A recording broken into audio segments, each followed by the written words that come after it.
All right, we should be live. We're going to check here now just to make sure we are up and running, and then we will actually get it formally introduced for anyone that's here already.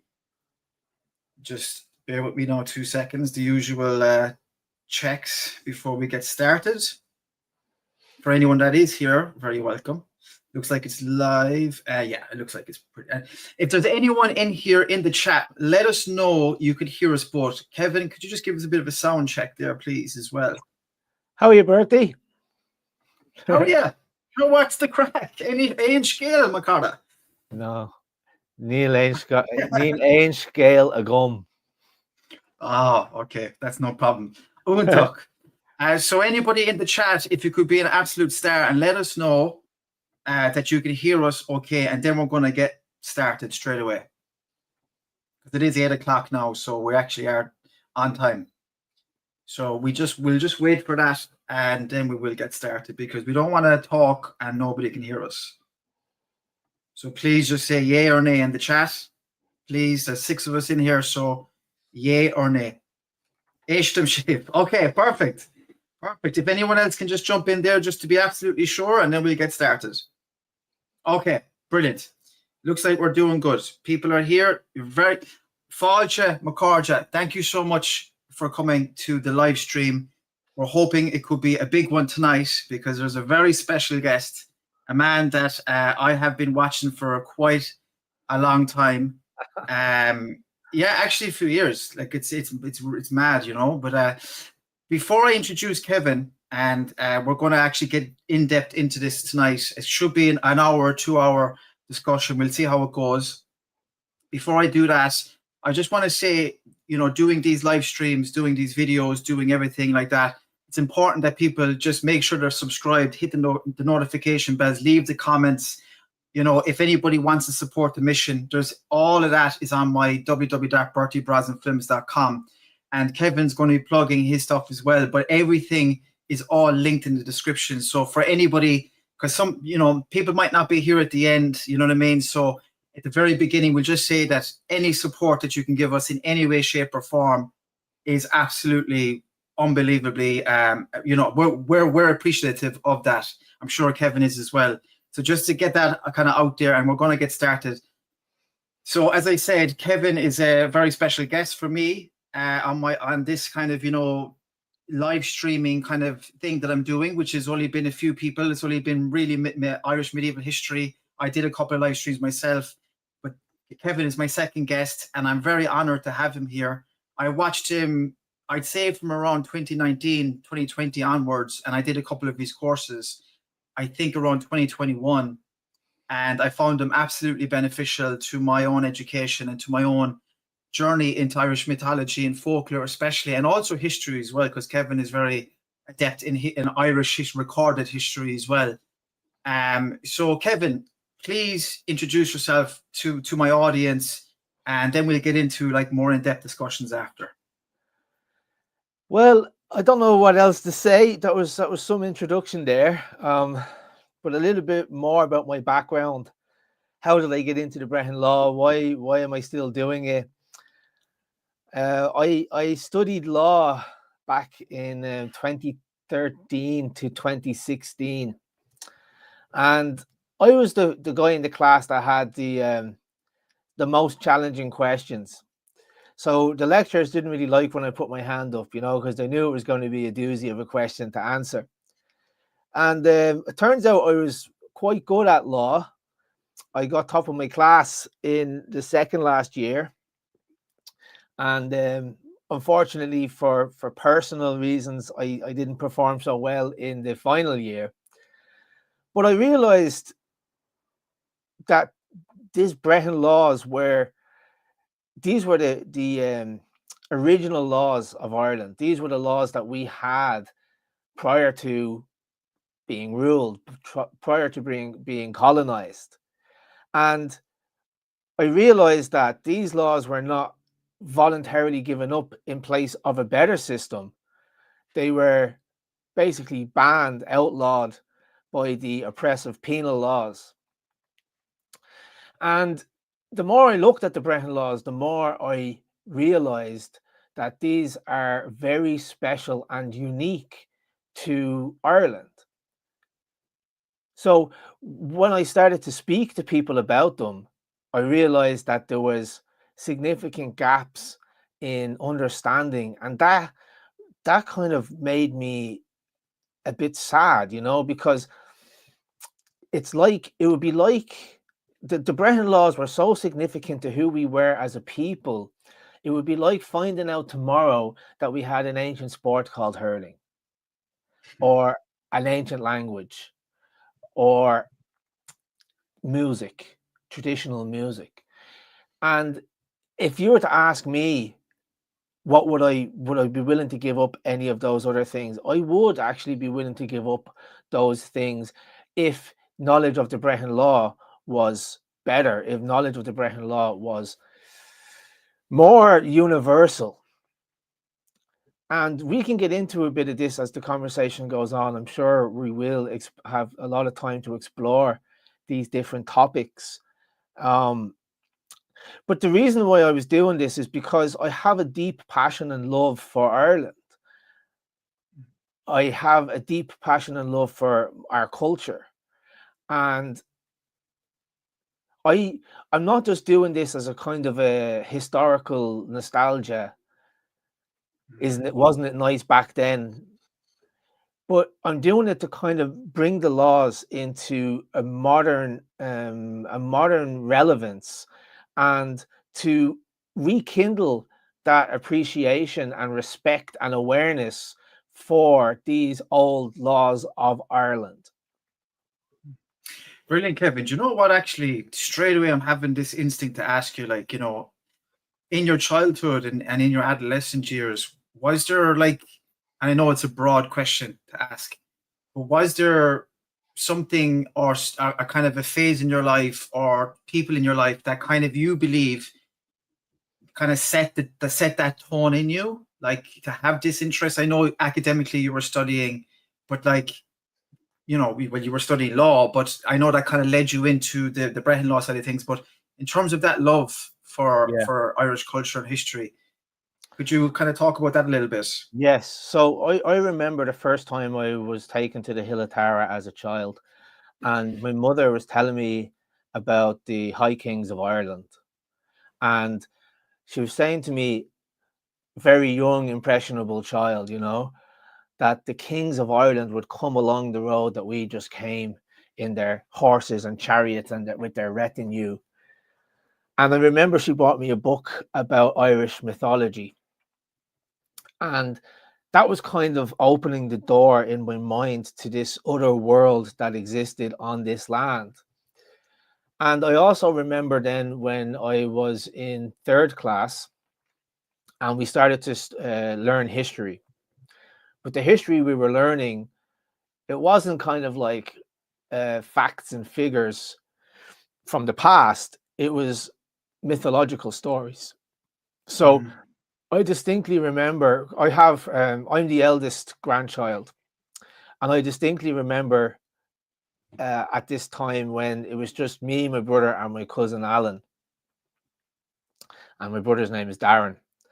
And I would come home from school, and they were younger than me. They were only a year younger than me, so they hadn't started doing this history yet. And I remember sitting in the valley with them, which is a field that was close to our house, and telling them. Asking what valley that was? Sorry, no, there's a reason I'm asking that. Glen na Heln, it was River Valley in Swords. Oh, nice, cool. Okay, go ahead. Sorry Yeah. for interjecting. And I distinctly remember sitting down and telling them the stories of the Salmon of Knowledge, how Cuchulainn got his name, you know, these old, the story of Tir na Nog. And it just gave me such joy and such, like, I kind of feel like I've always been a teacher at heart, you know. And I remember being in secondary school where my English teacher said to me, "You're going to be a great teacher one day." And I never became a teacher, obviously, but I did in another sense. So that was like the earliest memories that I have of first being introduced to this magic of Ireland, this kind of mythological Ireland. I like that. So then, as you said, your academic background, like you went into college and you started studying. I suppose I speak for myself first and see if you can, identify with this. Because I kind of had foundational things that happened with me. I've talked about that in live streams and stuff, growing up in West Kerry and, just being surrounded by mystical places and stuff, and but then, like in adolescent years went on, I kind of lost touch with these things and kind of just started exploring the world. As you do, you get older and you kind of get into more, I speak myself, boisterous kind of activities. Went into college. Like for you, when you went to college, were you still in that kind of place, or did it kind of happen for you while you were in college, where you got or did you carry this all the way through? Was there a journey with that? Well, does that make sense? It does make sense. And I'm just I think we need to go a little bit further back then to give a bit of context into why did I end up studying law and not teaching, right? So back many years ago, I'm talking maybe 2008, I went to India. And I was only 22 at the time. I went for 3.5 months. And when I came back from India, I was like walking on air, I had such an amazing experience that nothing could, upset me. And I remember one night specifically where, I'm just going to say it, I took 2 trips of acid. And this, on that night, I call it the night of 1,000 epiphanies. I just started to make connections that what I had been reading about the law before I got to college, sovereignty and free man on the land, it just clicked with me in my head that this is the same as what I had been studying in India about self-realization. Know thyself. And I remember looking at my hands and closing my hands and just being amazed at, like, why is that happening? How is this happening? Like, what is making the hands close? And that's a kind of a paradox, let's say, that has troubled scientists for generations. They call it the trigger mechanism. So I started to meditate on my reality and me being the main character of my reality. And around this time, I was getting a lot of, I was looking at the clock and it was 11:11 or 12:12 or 10:10. And it was happening so often that I just had to say it to my friends, And I stayed up all night that night and I wrote my claim of right, which was a document that ended up in the Freeman Guide. And started planting vegetables in the garden that same day. And it was just a really magical night that really had a profound influence on who I became later on. So I remember in the afternoon, the next day, I was making a cup of tea and I was just looking out the window and I was like, wow, it's my reality. I have to go out there and I have to do something. I have to do something, because if not me, then who, right? And then I looked at the clock and it said 5:05, but I didn't read it as 5:05. I read it as SOS. So all of these things were kind of going on. And at the time, I had been working for a call center for a bank, AIB. Oh, I shouldn't have said the name of the bank. That's okay. You'd say things once and not say it again. Yeah. Within 2 weeks, I had handed in my notice.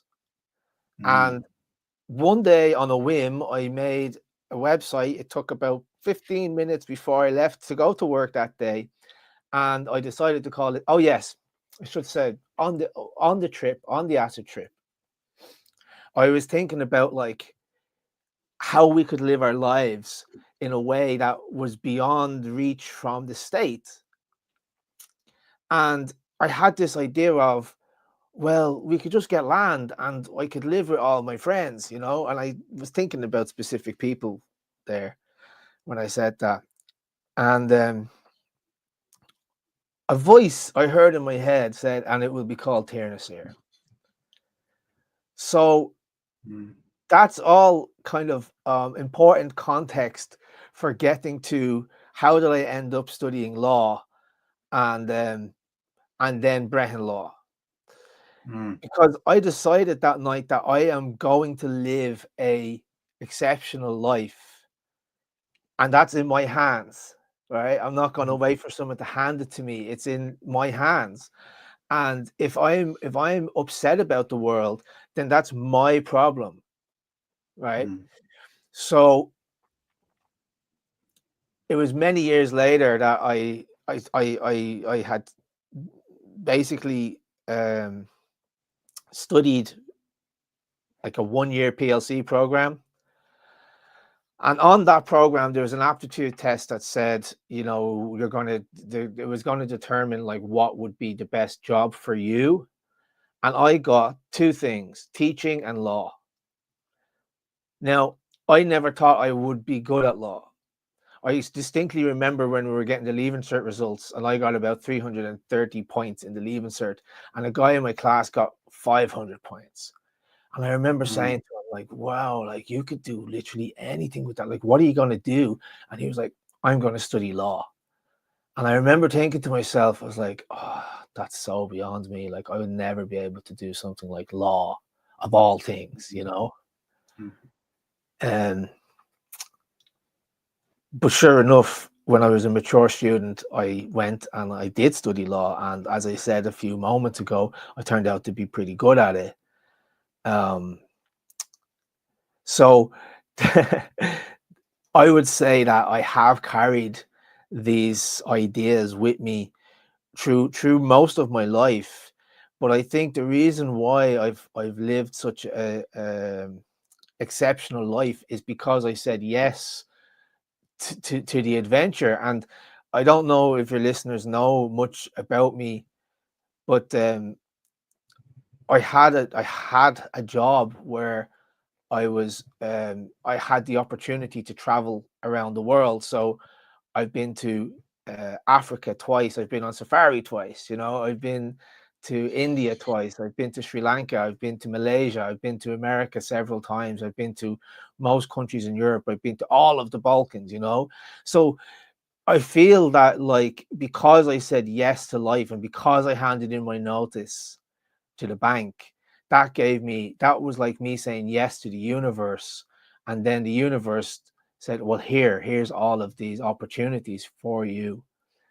So that was probably a bit of a long way to answer your question, but I felt it was important to give you and your listeners that bit of additional background and additional context.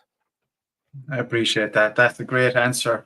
I think in respects to the labels of the things that we're doing, I think we just have to be careful on that. Like, you know, I think there's a few in the comments telling me what they're going to go to now in the woods and stuff. And I'm just like, YouTube won't be nice to me if we keep going down this route in the chat.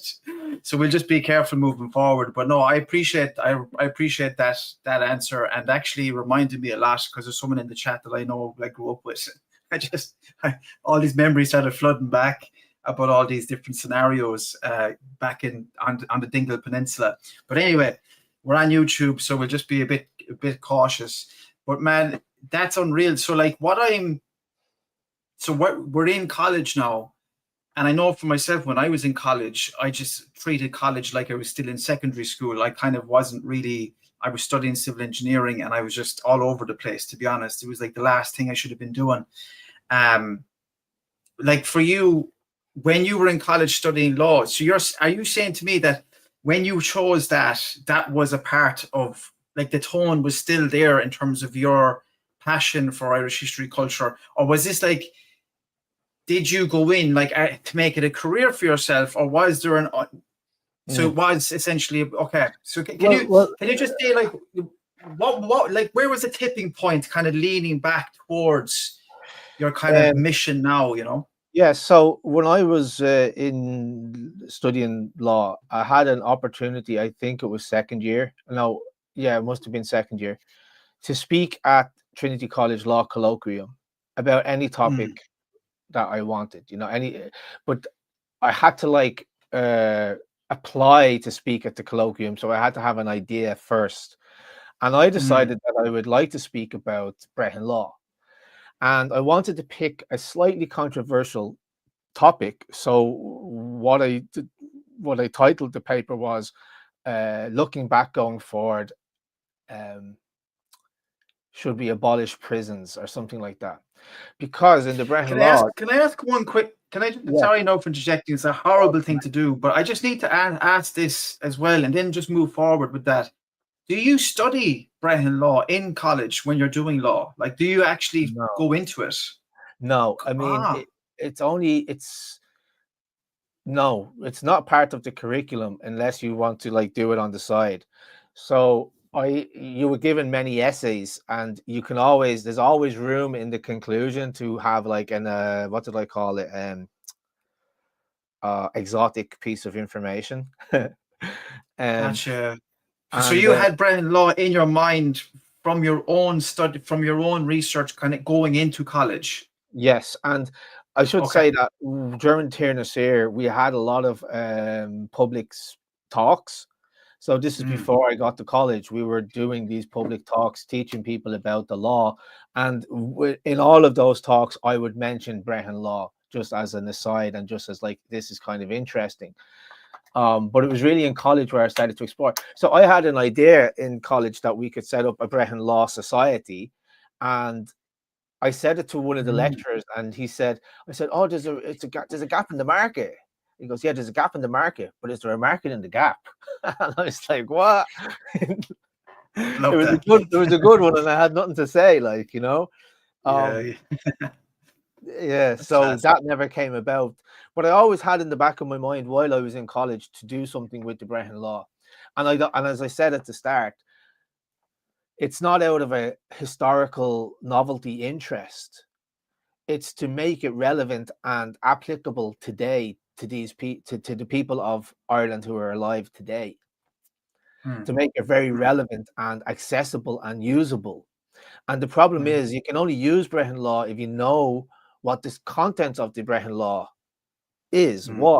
are. So I gave this speech about why we should abolish prisons, and how I approached that was, I first listed the rationales for why we imprison in the modern society, and then I made the point, or the segue, that if we can find a way that can meet these rationales that doesn't involve prison, and maybe would even save us money, then that's obviously the more moral approach to take, right? So there was some of the rationales were like punishment, deterrence, shame, right? Social denunciation. And I was saying things like, shame can take many forms. It's not just going to prison. I mean, why don't we like do community service and things like that? So it was quite there was a guy there, his name was I can't remember his name, but he was the some professor of law in Trinity College. He came up to me at the end and he says, "That was very provocative. My relative, my ancestor was D.A. Binchy." And I knew who he was talking about. And D.A. Binchy, for your listeners, is somebody who was very he's the guy who wrote the Corpus Juris Hibernicae, which was basically codifying all of the known Brehon law manuscripts. He's the guy who said that early Irish society was rural, hierarchical, familiar, and I can't remember the fourth thing that he said. You brought me back to one of your courses there. I remember you talking about that. Yeah, can you Yeah, remember? yeah, Can you remember what the fourth one is? I'm going Jesus, to test yeah. you now. I'm going to test you now. Hierarchical, rural, hierarchical. Is it something to do with kinship? No. Familiar. That's the Familiar. kin part. Hierarchical, rural. God, it's a tough one, isn't it? Hierarchical, familiar. Did you say rural? That's agriculture. Mm. Something to do with economy, no? I'm going to look it up. Yeah, we're having a little bit of a little bit of an actual lesson here. Like I'll start screen sharing now and everything. We are getting ready for a lecture now, people. Yeah, we'll be here till 12 o'clock tonight. You know, I can't find it right now, so maybe I will just like find it later and send it over. It's okay. Yeah, we'll comment that afterwards actually, because it'll be interesting. Yeah. So where you finished your thought there, because I'm kind of thinking that I'm still trying to like, in terms of the Brehon law, and the Brehon Academy was started in 2013, right?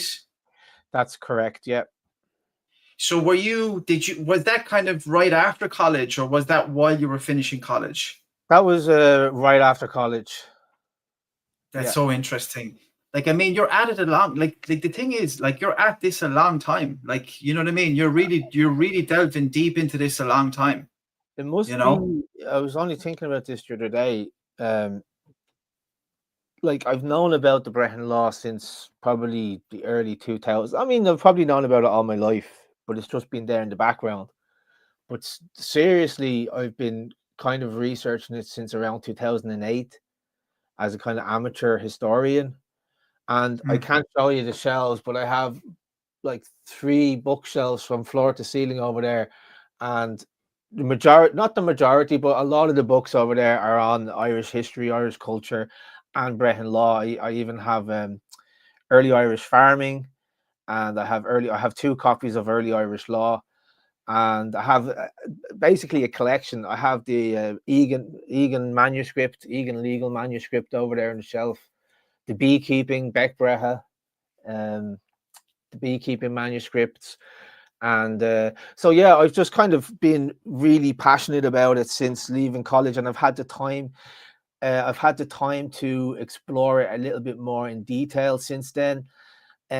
Now, I should say as well that I've had a job for I lost a job in February 2024. But I did have that job for like since 2016, 15, basically. I started as a volunteer in 2015, and then I was hired, and I've been there in multiple different roles, and that's the job that gave me the opportunity to travel around the world. So that's kind of kept me distracted from the Brehon Academy and the Brehon laws. But since I lost that job, and I've been kind of focusing more and more on the Brehon Academy since in the last like 6 to 8 months, something like that. Yeah. So, like, for me, when I'm thinking about Irish history, mythology, and folklore as a whole, I'm always drawn to, say, the Viking Age, right? So, like, the 400 years of the Viking Age, not necessarily for the Vikings, but how the Irish reacted to the Vikings right up to the Normans. Like, if I was to say to you, can you give me your comparison to that? Like, is there an age? It can be throughout mythology, throughout mythology and recorded history. Is there an age? I'm not saying is it your favorite, but is there an age that you're drawn to most? Yeah. Okay. So probably I would say this around the 6th and 7th, 8th century, because that's the year when the manuscripts were actually being written. Now, there's a lot of manuscripts that were written a lot later than that as well. But if you were to ask me, when did the how can I phrase this? Where does my mind go when you ask me what is the most significant part of Irish history? I would say that time. Amazing. And I would imagine then as well, like, because I know Irish medieval history, how I kind of got in touch with you, like, I knew you, but how I actually got in contact with you was through Philip, who I'm a big fan of as well. Actually, I was watching Philip long before he got in touch with me as well. But anyway, so Philip as well as I do, and he has a big fascination with obviously Irish medieval history, but he's a big advocate for that time period as well. From what I gather from watching him, right? I'm not going to speak for him. From what I can see, why are you attracted to the whole the so-called quote unquote saving of the Western civilization? Is that a part of it, or is there a kind of a more of a deeper thing? Like you did mention the manuscripts. Okay, so I tend to focus on everything up until the flight of the Earls. Right. But I do kind of dabble in the history that came afterwards, because it's still important. It's not like I don't pay attention to that, because that's when the penal laws came in, right? So I have a video on YouTube called "The Vatican, the Crown, and the Demise of the Penal Laws," or the demise of the Brehon Law. And that kind of covers all of this, here's the Brehon Law, and just for the people who are listening who may not know, the Anglo-Normans invaded with a sanction from the Pope, the Catholic Pope. So, and this is the thing with Catholics and Protestantism didn't exist for until, I don't know, several hundred years after the Anglo-Normans invaded. Then King Henry came along, and he decided he wanted to. About 400 years, yeah. You're right. Chop and change approach to his marriages. Crazy. I just want to give a shout out to Adam there for donating, and the great listen, lads, he said to us. Thank you, Adam. Guramila Mahagat Akara. Much appreciated. Actually, when you're talking about Henry VIII, do you know the chapter house in Dublin? The chapter house room. It was the remains of St. Mary's Abbey. Have you gone there? No, I haven't. It's a free event. It's a free thing to do. I would recommend anybody to go there. Isn't it? It's kind of yeah. There's a tour guide there, bro, and I'm telling you, man, he's one of the best tour guides I've ever seen in my entire life, and I've seen a lot of them. And I know you're probably getting into that business. I know we're kind of going in a bit tangents here, but the reason I mention it, it's the room where Silken Thomas threw down the sword of state, bro. The very room that he came in and he defied. He messed things up, but still, bro. And this man that does the tour guide, he actually acts out the scene, and it was incredible. Wow. I couldn't believe what I was witnessing. I wasn't expecting this, because when you first go in, it's basically a room.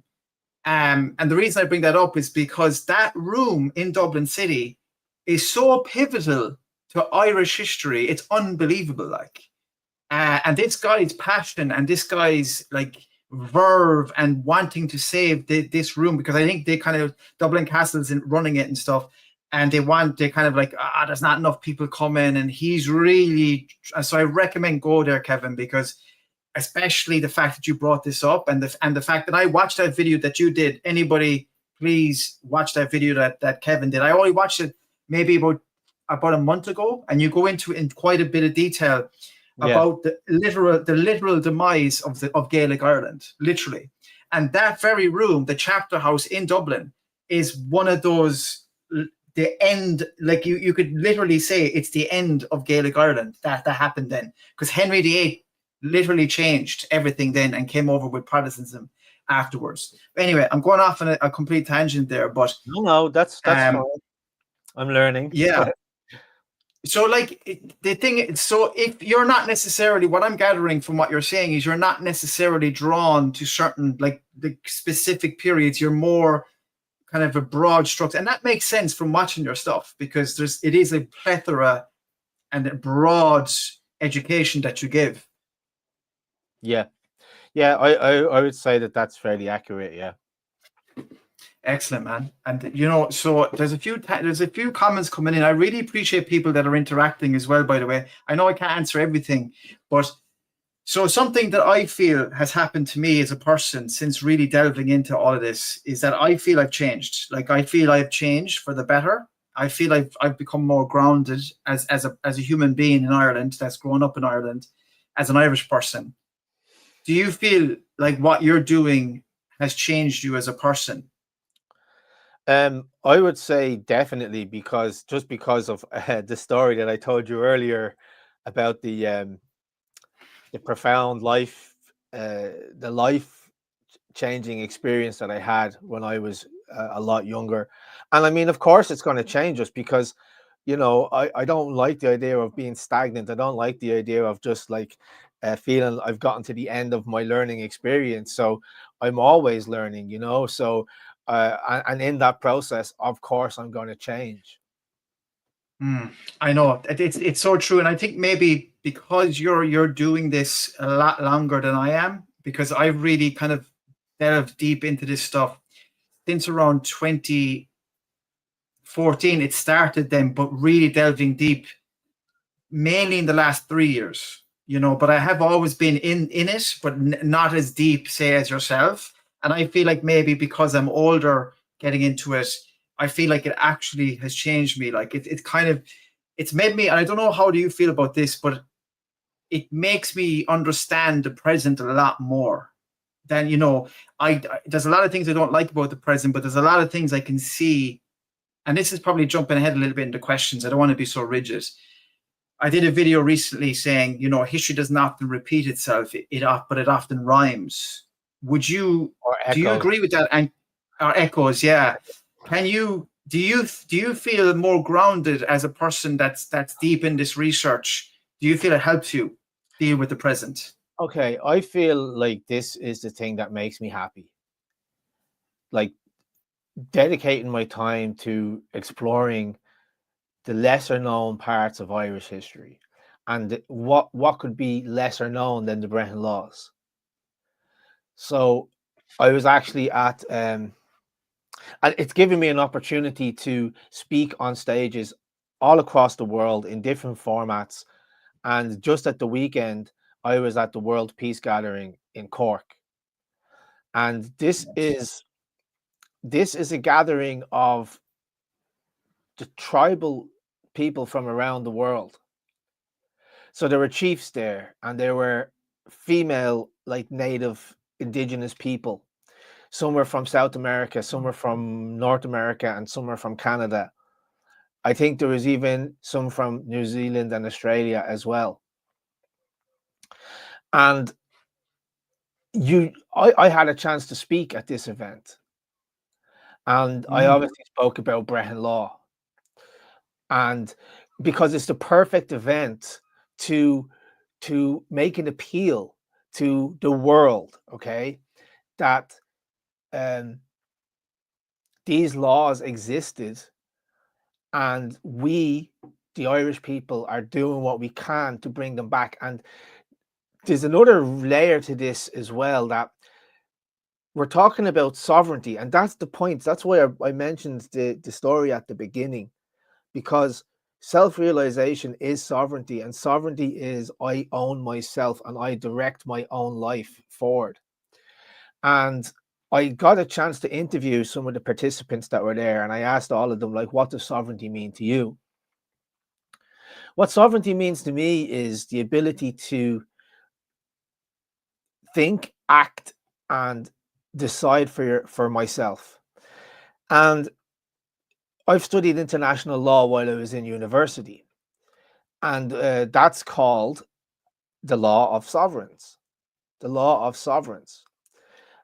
So my idea is that the nation state is a fiction. It doesn't really exist except for in the minds of people who believe that it exists.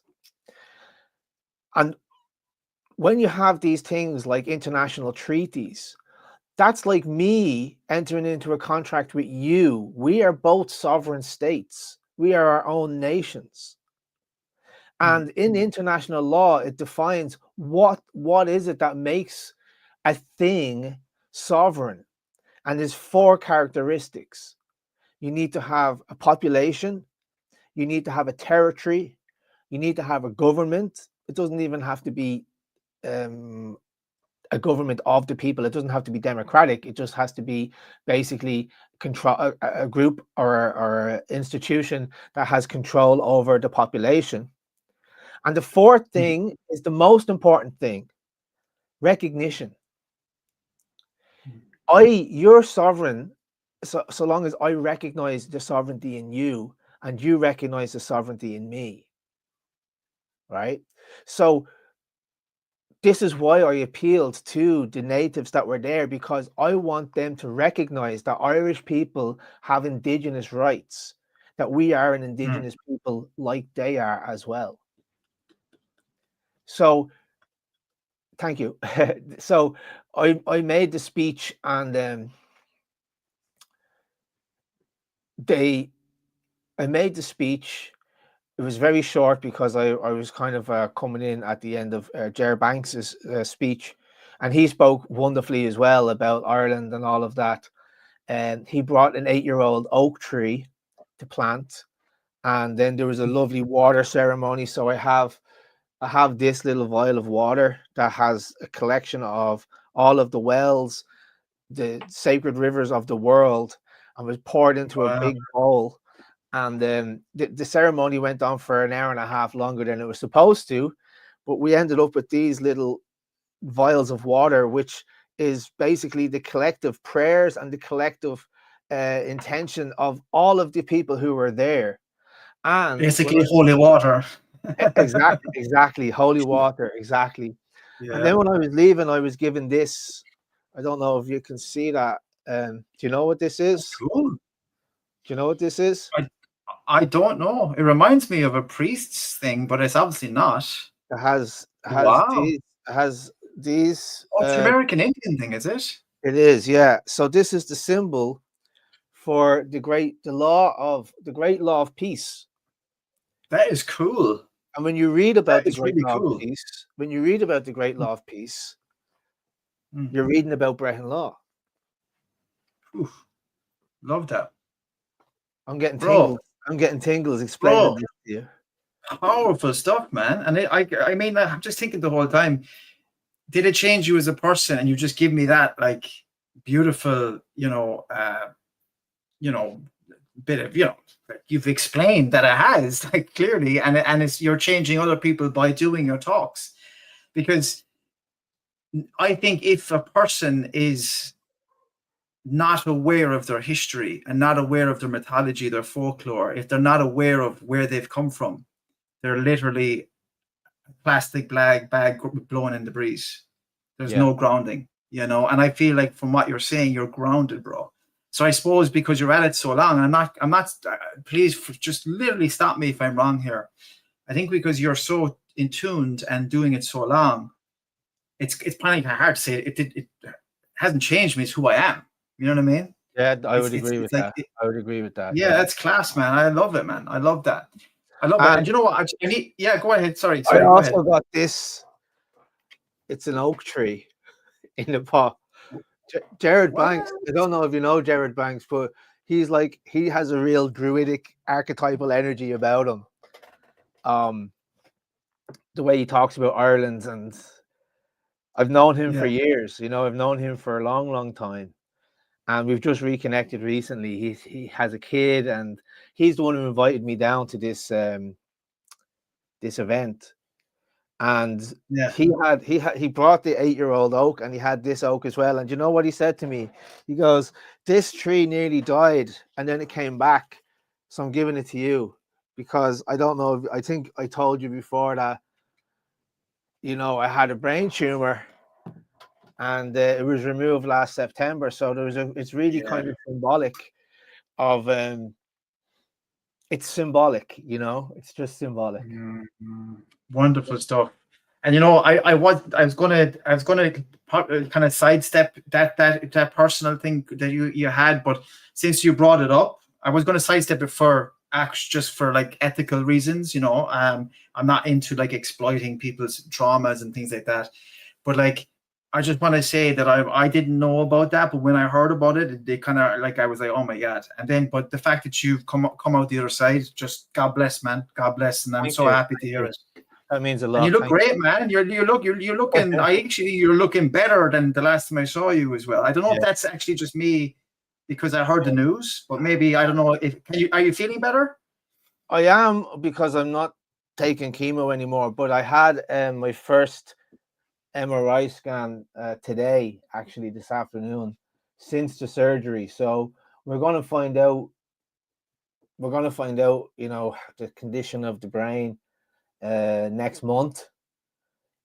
So I don't know. It could be. It could come back. It might not come back. But I'm trying to just not think about that and just to kind of keep a positive mindset.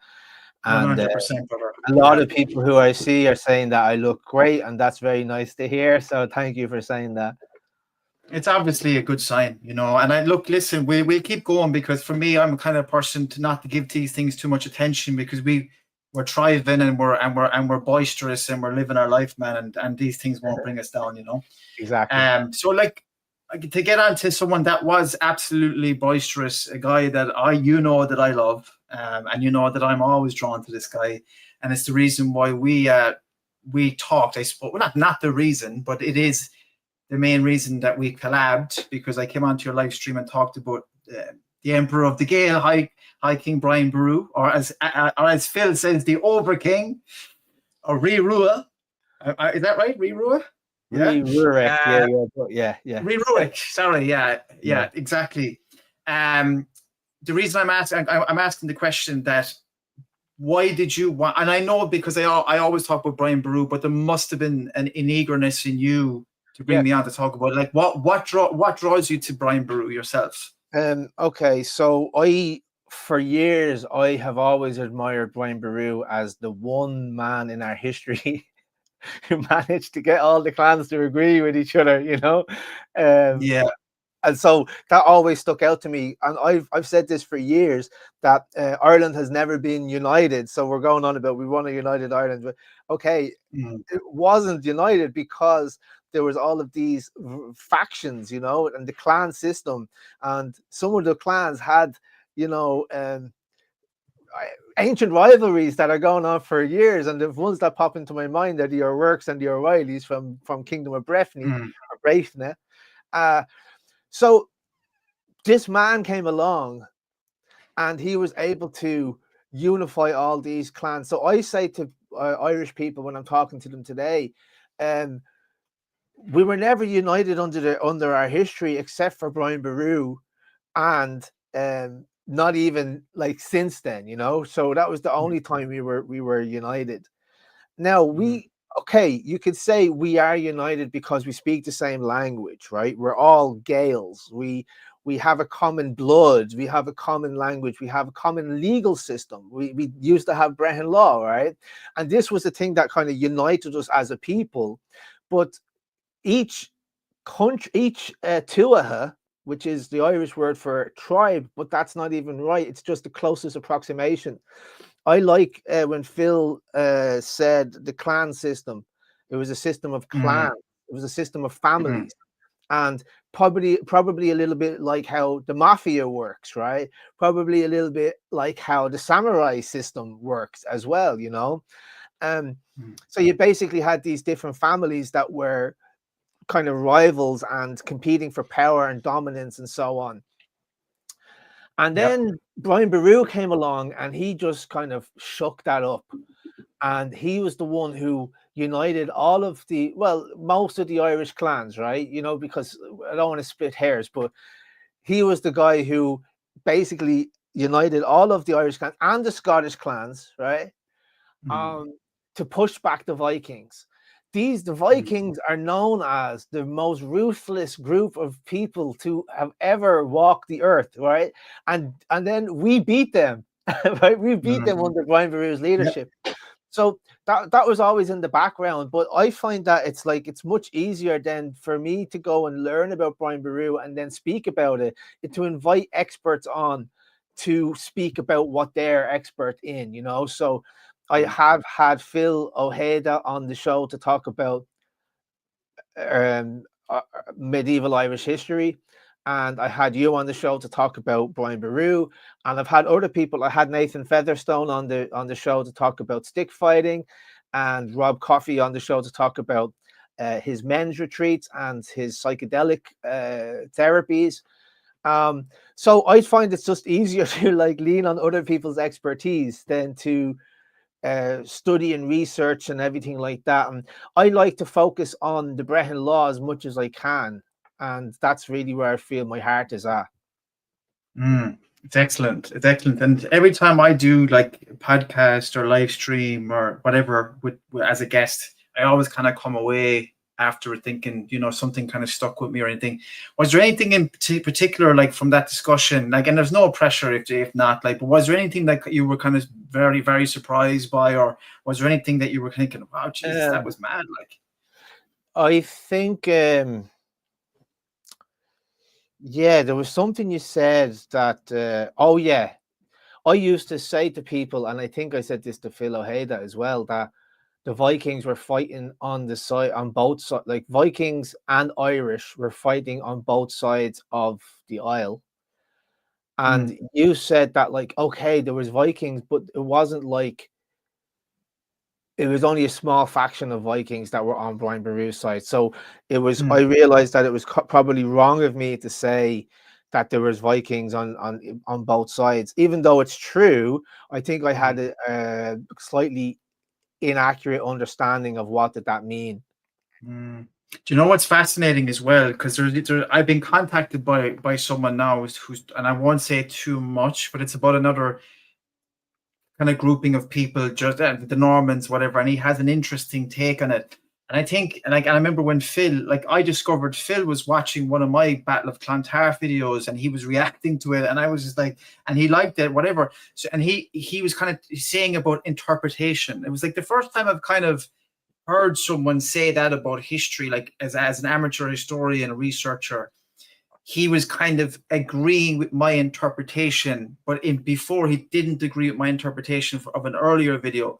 And I was thinking to myself like that, I think that's what's fascinating about it, and why it's always, especially if you're into Irish history, of course. There's a lot of people that aren't, but if you're into it, it's these discussions, you're always kind of, there is these interpretations, and there is these nuggets, and there is these like things that you learn, and it does, like, it fills you up, like, but then you have to kind of look for more stuff. So that's why I feel this medium and what we're doing here is so important, because there's other people in the chat. They're going to grab onto something. They're going to go way and down their rabbit hole, and then that's the way it works. And I think it's wonderful. I love it, like, and I'm actually honored, like, that I can do this now. I'm actually honored that I can do it with like the likes of yourself and Phil and stuff. And I'm going to have other guests on soon enough. But the one thing I want to get into a little bit stuff that's maybe a little bit more, tiny bit more controversial. Before you do that, could I just address the comment that's come in there from SB? Yeah, sure. He says, people say that Ireland wasn't united before British rule, but it was self-governed by the people who lived there, not by a government elected by the people of a different country. So that's mostly true. However, even though we have the concept of a high king, it was seldom that they were not in opposition. Like, the high king never had the whole of the island supporting them. And the reason why the Vikings were able to get such a strong foothold in the country is because you had those clans that were rival factions, and that they were more interested in getting one over on the family who lives up the road. And cattle raiding was a big thing, and skirmishes. So it might not have been like a real battle, but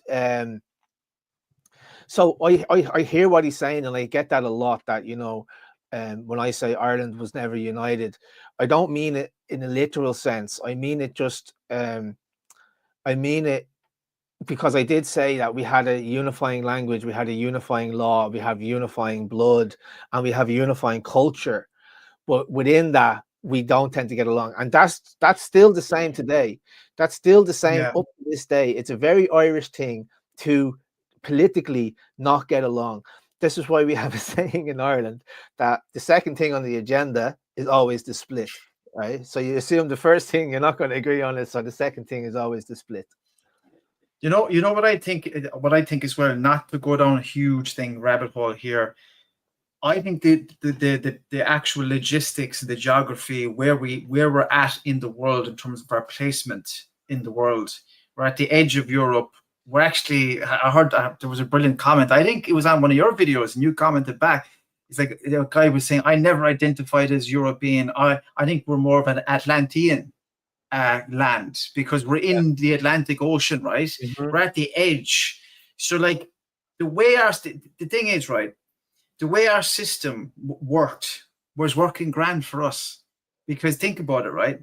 The thing we did actually beat the Vikings in comparison to what happened on the land as we know as Britain today, like whatever, the UK, whatever you call it. Mm-hmm. The Celtic Britons, you know, the people that were there got ultimately ruled and dominated by all the different forces that came in. So you had the Romans, the Anglo-Saxons, you had the Vikings, you had the, you know, and they all ruled and dominated and actually sat on the thrones there. In Ireland, nobody sat on the throne of Ireland, bar Gaels, right up until the Norman invasion. Nobody sat on the throne. No Vikings ever sat on any provincial king throne. No Viking ever sat on the high king throne. So our system was working fine. Our system was grand. We were, if you look at what the Vikings did in the land of Britain, there's literally a whole third of the land conquered called Danelaw. And then look at the map of Ireland, and you have these little specks, and they're all in the harbours of Vikings. That's what they conquered. They conquered little bays. Yeah. And then the Irish used them to their advantage. But the problem was, over time, is that Europe was evolving, and it was just moving technologically more and more into Britain.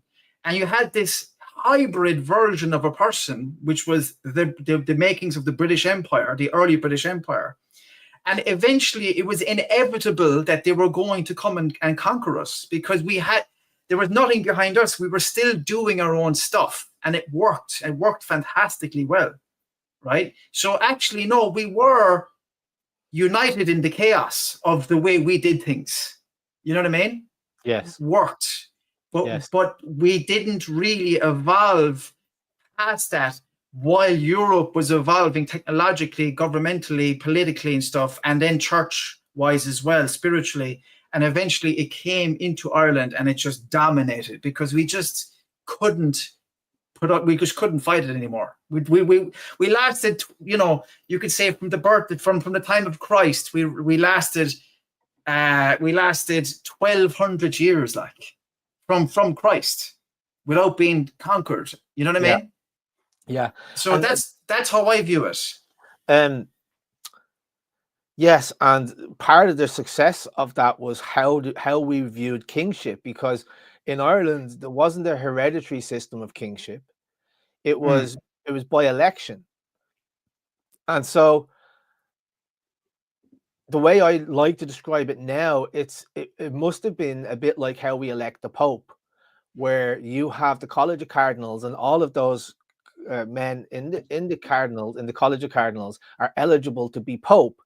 So then they go into the enclave, which would have been like a hut or something back then, and they vote on who they want to be the next leader of the Catholic Church. Now, I imagine that and maybe the Vatican took that idea from Ireland. I don't know, but that's how the kings, the chieftains, were elected. And then you had a custom of tanistry, who they were the second in command that was appointed during the lifetime of the chieftain in order to prevent disputes in the event of his death. Right now, how did they become the king? This is a really interesting thing, because women could hold positions of authority except the ruler of the tribe. And why is that? Because the ruler of the tribe was symbolically married to the goddess of sovereignty, which was the land. So just in the same way that the Virgin Mary couldn't have been a man, a chieftain couldn't have been a woman. So they would perform these ceremonies at sacred trees or on sacred stones or sacred mounds, where they would get up and they would perform a ritual. There's many different types of rituals, but the one that comes to mind is the ritual of the single shoe. Then there's the ritual of the white wand, and that's probably where we get the scepter from, right? So it's like you passed a white shaved piece of white wood to the king, and that was his authority. Now, the king also made a pledge at that time. He turned around 3 times and surveyed his land, and while he did that, he said, I swear to protect these people, to protect my people, and to give them fruitful crops, to rule in times of peace, and to lead in times of war, and to rule in times of peace. And so this is the reason why, I believe, this is the reason why the Vatican had a problem with what's going on in Ireland. Because at the fall of Roman Empire, all of the noble families of Europe came after the fall of the Roman Empire, except for Ireland. We can trace our lineages back beyond the royal family, even of England, of the United Kingdom, and that's why they refer to being a descendant of 𝗘𝗺𝗶𝗹. Why? Because we can trace our lineage back in fewer steps than any other nobility of Europe today. So, unreal. Exactly. And so I think that the problem with the Vatican was they didn't like the fact that Ireland had a system for electing the leader, the king, the chieftain, that didn't need their didn't need their sanction, didn't need their authority. And so that comes up again and again when you have later, when the Tudors and the Henry VIII, Elizabeth the First, Queen Victoria, all of those people, that goes up pretty much to the famine. But the Pope, the Vatican, never actually denounced what they were doing in Ireland. Yeah, the church was the Christian church. The people where people mix up a lot of things up is the church. The Christian church was in Ireland, but it was definitely a different type of Christianity up until the Norman invasion. I don't care what any Pope or any of these things happened. And the more I look into it, I know we're probably going to get into this in a while, but the more I'm absolutely convinced, man, that the invasion by the so-called Anglo-Normans was absolutely planned in advance. And I actually am coming to a realization just instinctually that the Dermot MacMurrough thing is just inconsequential, and that's used as a kind of, oh, you're at fault because in Ireland some disposed king that had absolutely zero power in Ireland invited you in. Like, of course the Irish are to blame for their own demise. And it just coincidentally, King Henry II had a laudabilitor from Pope Adrian the Fourth, the only ever English pope, to take lordship of Ireland. And the reason you're taking that is so that I take lordship of the church, because the church was semi-autonomous. The Christian church was absolutely beautiful in the times of creating the manuscripts. I still have a little bit of a pet peeve of what they did to the mythology, and I think we'll always have a little bit of a taint on our mythology because of it. But they did their best through a kind of a Christian lens. Maybe we can talk about that more detail in a bit.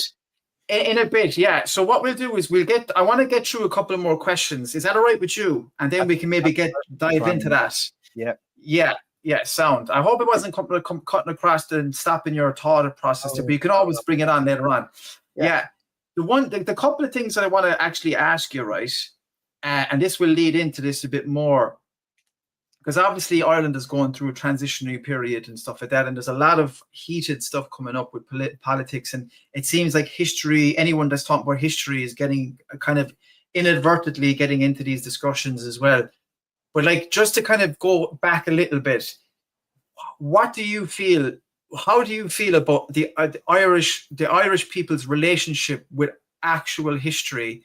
And I'm not just talking about history from famine times and beating the British and the black and tans and the pints of Guinness and, wolf tones kind of thing down the pub kind of history. And I am not knocking that, but what I'm talking about is actually history as a whole of Ireland. What do you think is the Irish people's relationship with that? And do you think it's fractured?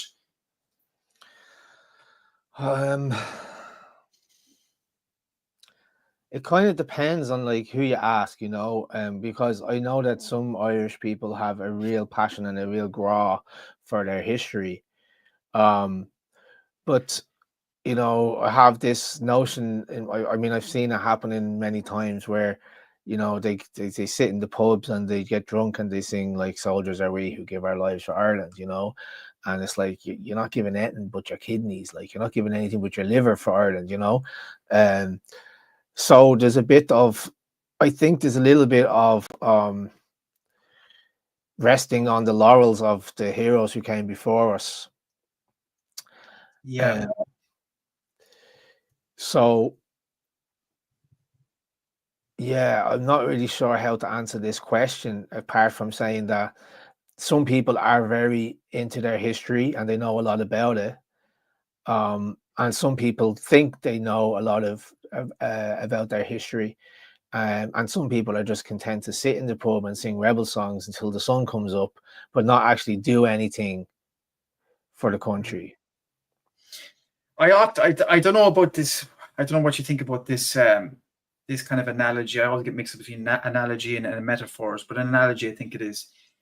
And I don't know if it's a very good one. But sometimes I think with the British Empire and, you know, us so-called winning, you know, quote unquote, winning our independence and stuff, it's almost like the British Empire kind of said, just leave them have that victory and let them sing and dance about it. But really, they didn't win nothing. Like that's sometimes what I think is like, it's like imagine you're in a bar, right? And there's this one guy in the bar that can literally just beat anyone to, you know, to death because he's so big, he's so powerful. He's just one of those guys you don't mess with.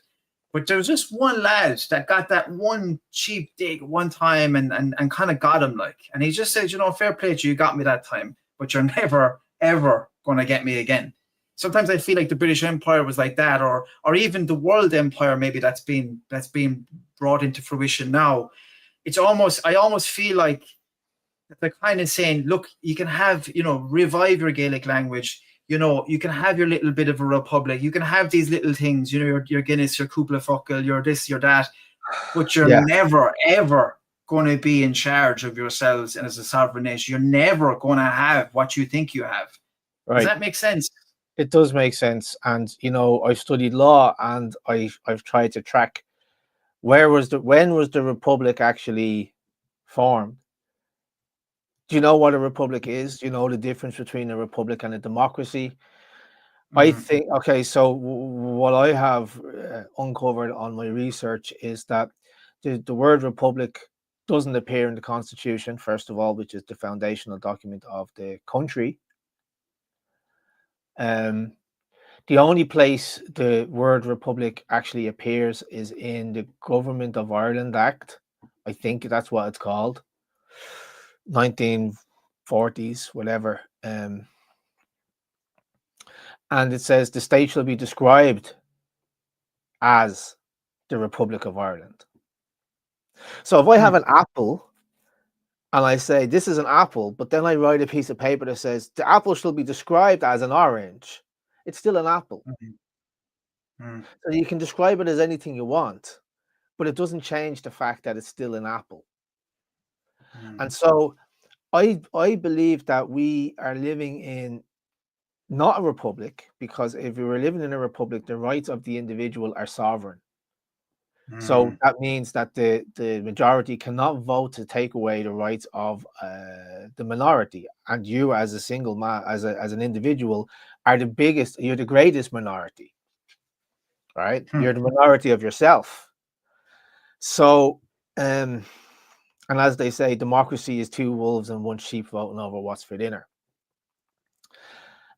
So I didn't mention this, but I also have a master's in politics, philosophy, and economics. Wow. And so I feel like I have a decent foundation to have an opinion about these things, you know, like it's qualified. Let's just say that. And I don't actually believe in democracy, because I think it's mob rule. It's basically saying whoever has the biggest gang wins. But it's sorry to interject, but is there I've gotten mixed up over the years, but is a true republic even a democracy? I don't think it is. I don't think so. I think that, well, it can be. Right. it can be a democracy, but I don't think democracy is the be all and end all. I think Yeah. the republic is the be all and end all, and we're just led to believe that we have a republic, but we don't have a republic. We have what I is don't think so either. described as a republic. So one of the individuals who were speaking yesterday, he was another Irishman. He laid out the whole case about, he was talking about Brehon law, and he was making the suggestion that, you know, we need a second republic. We need a new constitution, and we need a second republic. And I think that, okay, so I tell you a story, right? This will put it into context for you. When the founding fathers of America were drafting up the Constitution of America, they came out and a woman said to, I think it might have been Benjamin Franklin or something like that. I'm not too sure, but one of the famous names that we all know. What did you give us? And he said, a republic, if you can keep it.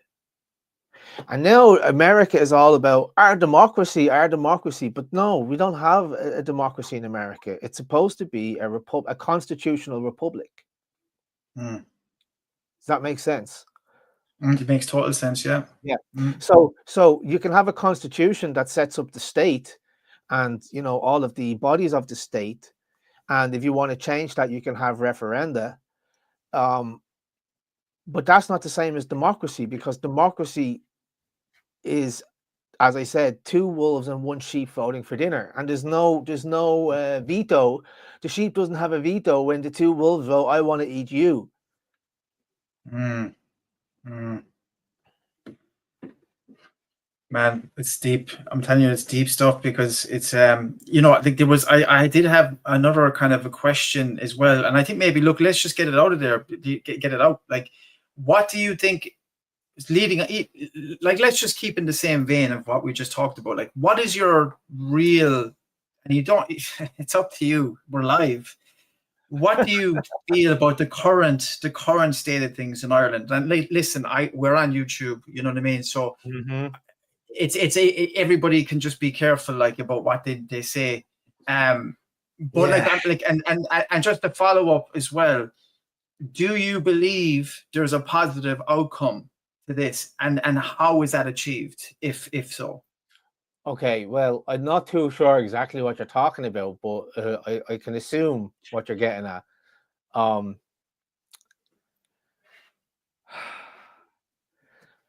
have a friend who lives in Poland. He's Irish, and he's telling us all the time to get out of the country before it gets much worse. Let's just say that. And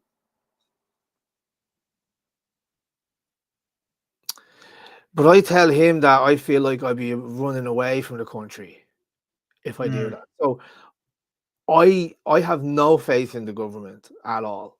Right? I cringe to call these people the Taoiseach and the Taoiseach. It does kind of, and you look at them and it's like they're supposed to be the best and the brightest that were elected to lead the tribe, to lead the 𝗘𝗺. And Simon, yeah, I know. You don't even have to describe. I have the exact same feeling. Exact same feeling. Exactly. I mean, like, you have a guy there leading the country who dropped out of college. So he didn't even get his degree, and he's going to lecture us Irish people about the way that we should do things. So I have really no time for this government, and this is part of I see. I don't really want to get into politics, right? Because I know how messy it is. So what I'm directing my energy towards is Irish culture, and trying to create a revival in that aspect to put my energy into that, to create something that could be parallel to the system that we have now, and hopefully one day replace it. I love that.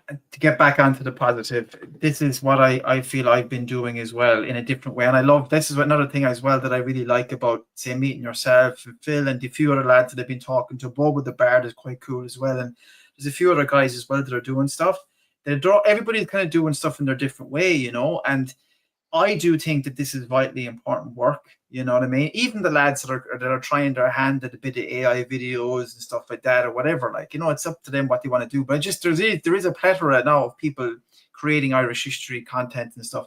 Some of them getting loads of information wrong or whatever. That's fine. But what I'm saying is that there is a kind of, I do think this is almost like countercultural activities almost, because what I see from the political elites and and their minions is it trying to, I keep saying literally, I can't stand that word, is it trying to denigrate and destroy that identity. And I actually saw that maybe, and I think the main reason I got into the Brehon 𝗶𝗹 things, to go back into a little bit of my history without going off and be too big a tangent, 2014, we talked about that in your live stream. That was one of the main reasons I got into it, was because I saw then this attempted homogenization of culture, and I felt like I had to do something, you know. And for me, as a storyteller, a person that has a background in film and stuff, it's like, if I just tell stories about Irish history, it might enliven people. And actually, I think that is the positive way out of this, is that we can just never stop, you know, just never stop doing this. You know what I mean? No matter what. And that's the key. Yeah, I was talking to my mother yesterday. She picked me up from Houston, and something about Irish language came up. I think I told her that we were speaking Irish down at the event, just like little bit of Irish that we had. And I got talking to these two people from Derry who were also speaking Irish. You know, we muddled through it, you know. We muddled through it. And my mother said to me that, so I was saying that, isn't it great the way the Gael schools are becoming really popular now, and there's a revival of the language, you know, even so far as Kneecap, right? Kneecap. Imlay is another band who I've been listening to who only sing in Irish, and they're, I would say, even a little bit better than Kneecap. So it's just like it's in the pop culture. It's becoming cool again, and that's a great thing. And my mother said this, and I haven't heard it since, so don't hold me to this. But she said that apparently the government are going to make it mandatory. Okay, I don't really like the word mandatory. To send people who are doing Irish for the junior and leaving cert to the Gaeltacht. Wow, yeah. I wish I did that as a kid. I wish I had enough sense to do something like that. So do I, man. I was too cool to do that. I was from Tralee, a place where I was kind of like a Norman town. Like, it was just horrible in the 90s and the early noughties, the way it was taught and everything. But I'm doing my best with the 𝗘𝗺𝗹, and you know what? I'm getting a little bit better all the time, and this is a part of it. The only thing I would say where I can get skeptical of these revivals if they're too superficial. You know, I feel like a proper revival, because, you know, the earlier revivals that happened, you know, kind of coinciding with, say, the Irish Revolutionary period, like 𝗘𝗺𝗹 was a part of that, Maud Gonne and Lady Gregory and people like that. I know they're all aristocrats as well, like, you know what I mean? That's for another discussion, but they were getting deep into art and storytelling and deep into culture. And I think a 𝗘𝗺𝗹 and a pint of Guinness singing to Wolf Tones, it doesn't do it for me. Like, there needs to be a deeper. It's good. Don't get me wrong. It's good. But I find some of these people that are doing it, God bless them. And I wish, you know, God bless them. They're great for doing it. They're doing a lot better than me with the 𝗘𝗺𝗹. But I feel there may be a superficiality to it that might weaken it over time, unless it's backed up with a real proper cultural revival, you know. Do you use TikTok? Yeah, definitely, yeah. So Irish speaking TikTok is a very interesting rabbit hole to go down, because you're going to find lots of creators who are Gaelgors themselves, and they're just eager to share their knowledge of the Gaelga, the Irish language. And so I think that I think that you would have a different opinion if you spent a little bit more time looking at those people on the TikTok, on the TikTok, who No, are don't get me wrong. No, I know them. I'm doing Irish with Molly. No, I want to be absolutely clear here.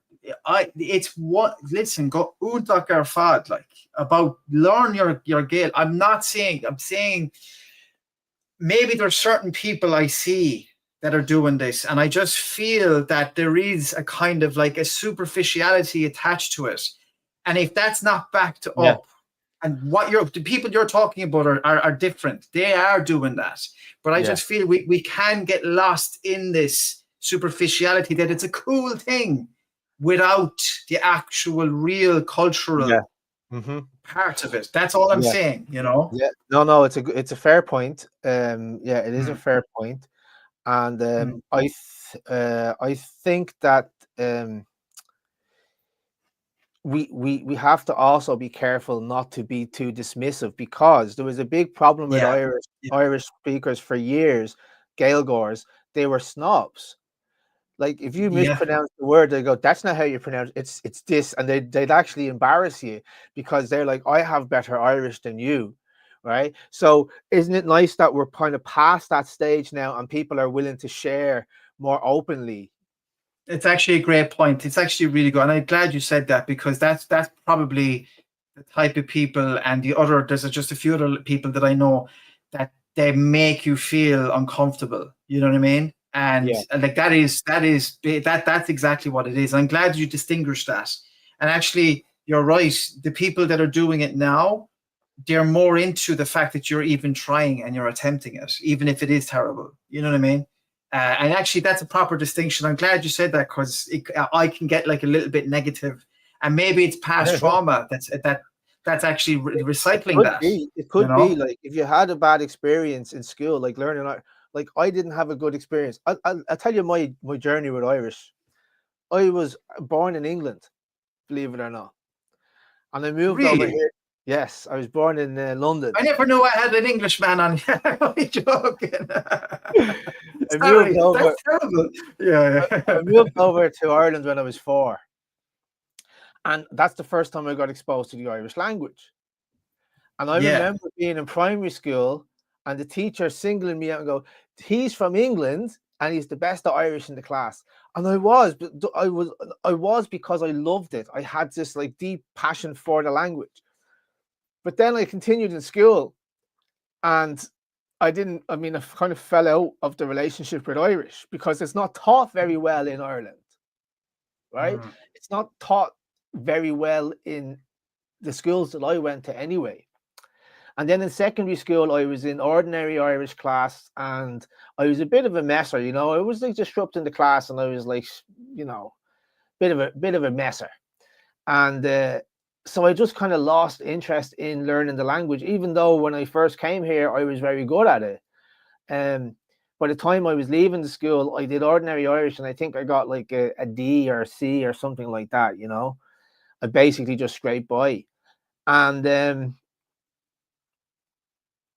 now that I'm older and more mature, I regret that I didn't like immerse myself in Irish language. And I just see James Bingham there said years ago, visiting a Gaeltacht area, lads would talk Irish and shame you. Okay, so I never got the chance to go to the Gaeltacht because my family didn't have enough money. But the lads in my class did go to the Gaeltacht, and I always felt a bit bad about that. I felt a little bit like jealous of those lads, because I really wanted to go, because they'd come back with all these stories, you know, and the girls they were kissing and all this stuff. And so I just felt like I was missing out on something. And had I gone to the Gaeltacht, I would be a lot more fluent now. But what I'm starting to do is I'm starting to kind of decode the Irish language and find meaning within the meaning. So let me think of something. Like, there's a lot of words in English that come from Irish, such as oath. Right. There's loads. Is clock, believe it or not, is comes from Irish. Galore comes from Irish. Slogan comes from Irish. Did you know that? Slogan. The Irish from Molly is fantastic for this. I need to start taking them down. I'm doing her course. But you know, I'm actually, you know, because I know I'm aware of the time as well. But I'm glad that you mentioned the thing about being born in England, right? Because my mom was born in England to Irish immigrants, and slagging you there a while ago, and I know there's a good friend of mine born in England, but I wanted just on that point about Irishness and the revival of Irish culture and stuff like that. You were born in Ireland, born in England. What does it mean to you to be Irish? Well, you were taking the piss out of me a few moments ago, and I've had that my whole life, right? And I always felt that I had to prove my Irishness to other people. And that might be the reason why I'm so interested in the Irish culture and now teaching it, right? Because it kind of annoys me where I'm being told, you're English, you're not Irish, but then Abdel steps off the plane and holds a hurling and everyone's clapping and going, oh, look, he's so Irish. Do you know what I'm saying? Like that really irks me. And by the way, you know what? I just want you to know, it's like a stab in the heart, you know? Yeah, because it's complete and utter nonsense, that all that stuff. I don't agree with it at all. But anyway, like the thing is, like, I absolutely 100% know that you're Irish. Like, I know my mother's Irish. She was born to Irish immigrants in an Irish neighborhood in London, right? Hugh Dove O'Neill didn't set foot inside of Ireland until he was 31 years old. He was as Irish as me or you, because he was born to the O'Neill clan after the flight of the Earls and came back and fought for Ireland, like fought on behalf of the Irish cause at the time, trying to defeat Oliver Cromwell, which he did. Kind of a Pyrrhic victory at Clonmel. So this whole thing of that they're trying to do these days, I don't buy it at all. And I know there's certain people that have different takes on it. So when I was just having to pop off you there, that's because I'm from Tralee and I was only having the crack. I know you're Irish. I'm glad you mentioned that. No, I'm glad you mentioned it, because that's why for me, I did a video on this recently, and it's amazing to me that now when you make a video about what it means to me to be Irish, can actually create tension and conflict. It just goes to show you the way that we are in the world, and it's bonkers. It's completely bonkers. Like, so I'm glad you mentioned that, because it proves that Irishness is much more than where you're born, and it's much more than a piece of fucking paper. Like, you know. Yeah, absolutely. That's my thoughts. Well, I think that you can be born in Ireland, or you can choose to be Irish, right? So Ayn Rand, who is a famous philosopher, she wrote Atlas Shrugged and so on. She later spent her life in America, and she was challenged on this, you know, like for being an immigrant. And she said something like, well, you were born here. I chose to be here. I chose to be an American. Now, I don't think that works in every context, but I feel like I chose to be Irish. And I'm really glad that my mother took me home, because this is my home. You know what I mean? Of course. This is my home. And as soon as I set foot on the soil here, I knew that I didn't have enough like intelligence to understand what was happening, but I knew that I was where I was meant to be. And I'm just thinking back to the story that I said to you earlier, the first time I went to the Hill of Tara, learning those mythological stories in school when I was younger, and just the passion that I've had for Irish mythology, culture, and heritage ever since then. It's like I feel like it was meant to be. And here's the twist, right?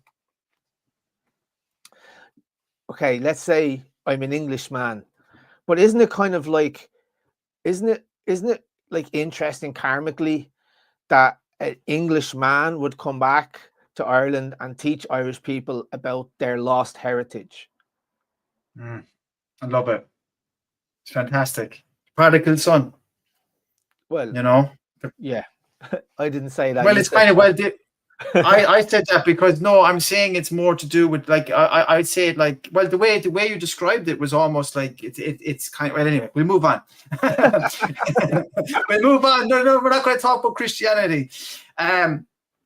Okay, do you know what I want to do, right? I want to get into that big topic that we kind of talked about beforehand, because then we can finish it off with a couple of like other like final questions. Is that all right with you? That's fine with me. And I want to ask you, because I'm like a little bit like, because of my trauma is coming at me now. It's like, are you enjoying the conversation? I am, yeah, of course. Absolutely. This is great. That's the main thing. So look, right? This is the thing, right? That really, I suppose, from my research into you for this, you did a fairly large 180 after going so far academically and moving into this kind of, I hate to say it, but a fairly fringe realm, like, you know, like it really is. But now, what is your opinion on the academic world, the intellectuals, as it relates to your work that you do now, like after moving into this whole area? The Yeah. so-called intellectuals. I mean, it's kind of, I have a lot of respect for intellectuals whose work the books I have on my shelf are all written by intellectuals, right? And I have a lot of respect for those kind of intellectuals. But I think what part of the issue that I have with them is that they are treating it very much in a historical context. Here's what the manuscript said, here's the dates, here's the Irish text, here's the translation of the Irish text, here's what that could mean. So it's a little bit clinical, I would say, sterile. But the broader academic world, I kind of don't have a lot of time for it. And you know, I went to study law without ever intending to be a solicitor. Like, that was not my goal. I went to study law because what I had been learning about the law in 𝗘𝗺. I wanted to learn how can I, like, the way I think about the law is it's like a computer program, and I wanted to know how to hack the program, right? So I didn't go in like all the other people in my class in law school. They went in to become lawyers and solicitors and barristers. I went in to find out how can I hack the system. Now, and the job that I got, this previous job, it was basically doing the thing that I love to do, which is talk about freedom. It was an organization who I probably shouldn't say the name of, but their main focus was teaching liberty, freedom, the principles of freedom to students all across the world. And that's how I got the opportunity to travel. So I didn't feel like I was compromising myself or selling myself out. I felt like I was where I was meant to be at that time. And I honestly don't think I would have had that job if I didn't have that trip many years ago. So, and then when I was doing my master's, I was actually in a private university over in Prague, and there was only about 20 people in our class. It was a lot smaller. It was a lot more intimate. And we were focusing on not just Keynesian economics. That was just done as a comparative topic. The main topic that we were focusing on is a subject called Austrian economics. That was like the main thing. But then we did look at all these other like the Chicago school, the Austrian school, the Keynesian school, and we looked at these as comparative systems, you know. The philosophy classes were really great because we could have in-depth discussions with the other people in the class, you know.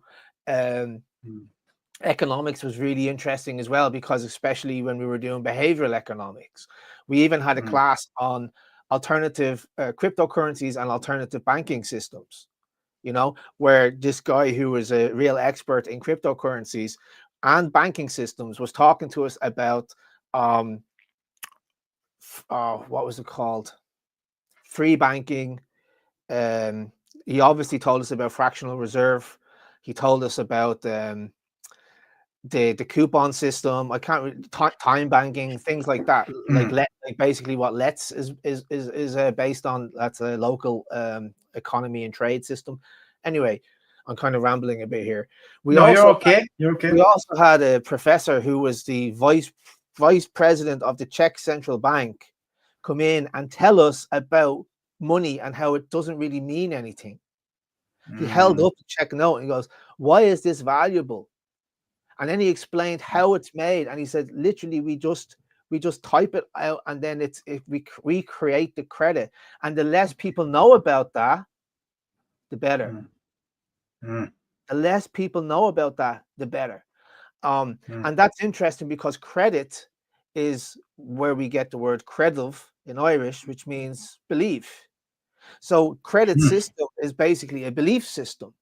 A belief system, and that informed what I did my thesis on, which was the role of magic and ritual and symbolism in the creation of money as a social institution. God, that's so fascinating, man. Yeah, that is fascinating. I think that's another rabbit hole, man, isn't it? It is absolutely, it is. God, that is absolutely fascinating. I was only mentioning to my girlfriend last night, we were talking about like rituals, like, and how, and like, listen, I'm not going to go off on a tangent here, but like how many rituals. Well, yeah, we can't because we don't have enough time. But like the way you were talking about even the ritual of money, the ritual of the belief and the magic, and it's fucking, as they said in Wolf of Wall Street, fugazi. You know what I mean? It's nothing. Like it's nothing. Exactly. It's so interesting. But I'd love. Do you want to finish your point on that before we move on? I think I don't know if I was finished or not. Let me think about it. Yeah, I wrote the thesis about ritual, the role of ritual and symbols in the evolution of money as a man-made institution, and I kind of set out the premise that like all man-made institutions are based on belief. Name one that isn't. And so I had a theory in my mind: what gives government its authority, what gives money its value, and what gives law its force. And the same answer for all of those, and it's one word: belief. It's belief in the authority of government, belief in the value of money, belief in the force of law. It's belief. And so I was able to give several examples before I got into the meat. I was going to do it on the whole system, you know, when I first pitched it. And then I went to see the president of the university, who he has to like review it, and he just looked at the thesis and he just goes, "This is a crazy thesis." And I was like, I know it's crazy. So I had to like narrow it down. So I picked money because I felt that would be the easiest one to write a paper about. Yeah. And I mean, like, what gives cigarettes their value in prison? What gives whale teeth their value? What gives stones their value? What gives all of these things that we consider to be money? You need to have this last step, which is, I believe it's valuable. I believe that this is valuable. So there was a story that I wrote about where there was a tribe, some tribe somewhere in the world, and they were using, I think, whale's teeth as currency. And these English explorers, whatever, they found the couple of the tribes people on the beach with gold coins, and they were throwing them off across the sea to skim the gold coins across the sea, because in their mind it wasn't valuable because the whales' teeth were valuable. So I had a really interesting time in doing my master's. So I didn't really have a bad experience in university, but I do see how bad university is now. You know, I see how like liberal and all of this kind of stuff. So I didn't really go to one of those. I went to DCU for my law degree, but for my master's I was in a foreign country in Prague, and it was really, really good experience, I have to say. And this leads in perfectly because you've just, you know, broached a couple of different, you know, mainstream topics, and then obviously alternative things. So this is my question to you: is how do you navigate the worlds of mainstream studies, alternative researchers, and the total outliers? For instance, you've seen in the academic world from the inside the mainstream research, right? You've absolutely explored the more alternative world of research in the search of the Druids and Brehon laws. But also you've explored someone that we both know about, which is Conor McDarry, and his book, what's it called? The Bible, Wisdom Preserved in Bible and Pyramids, right? Irish wisdom preserved in Bible and Pyramids. And then his son wrote a follow-up book several years later, which was the Bible and Irish book. Yeah, the Bible and Irish book.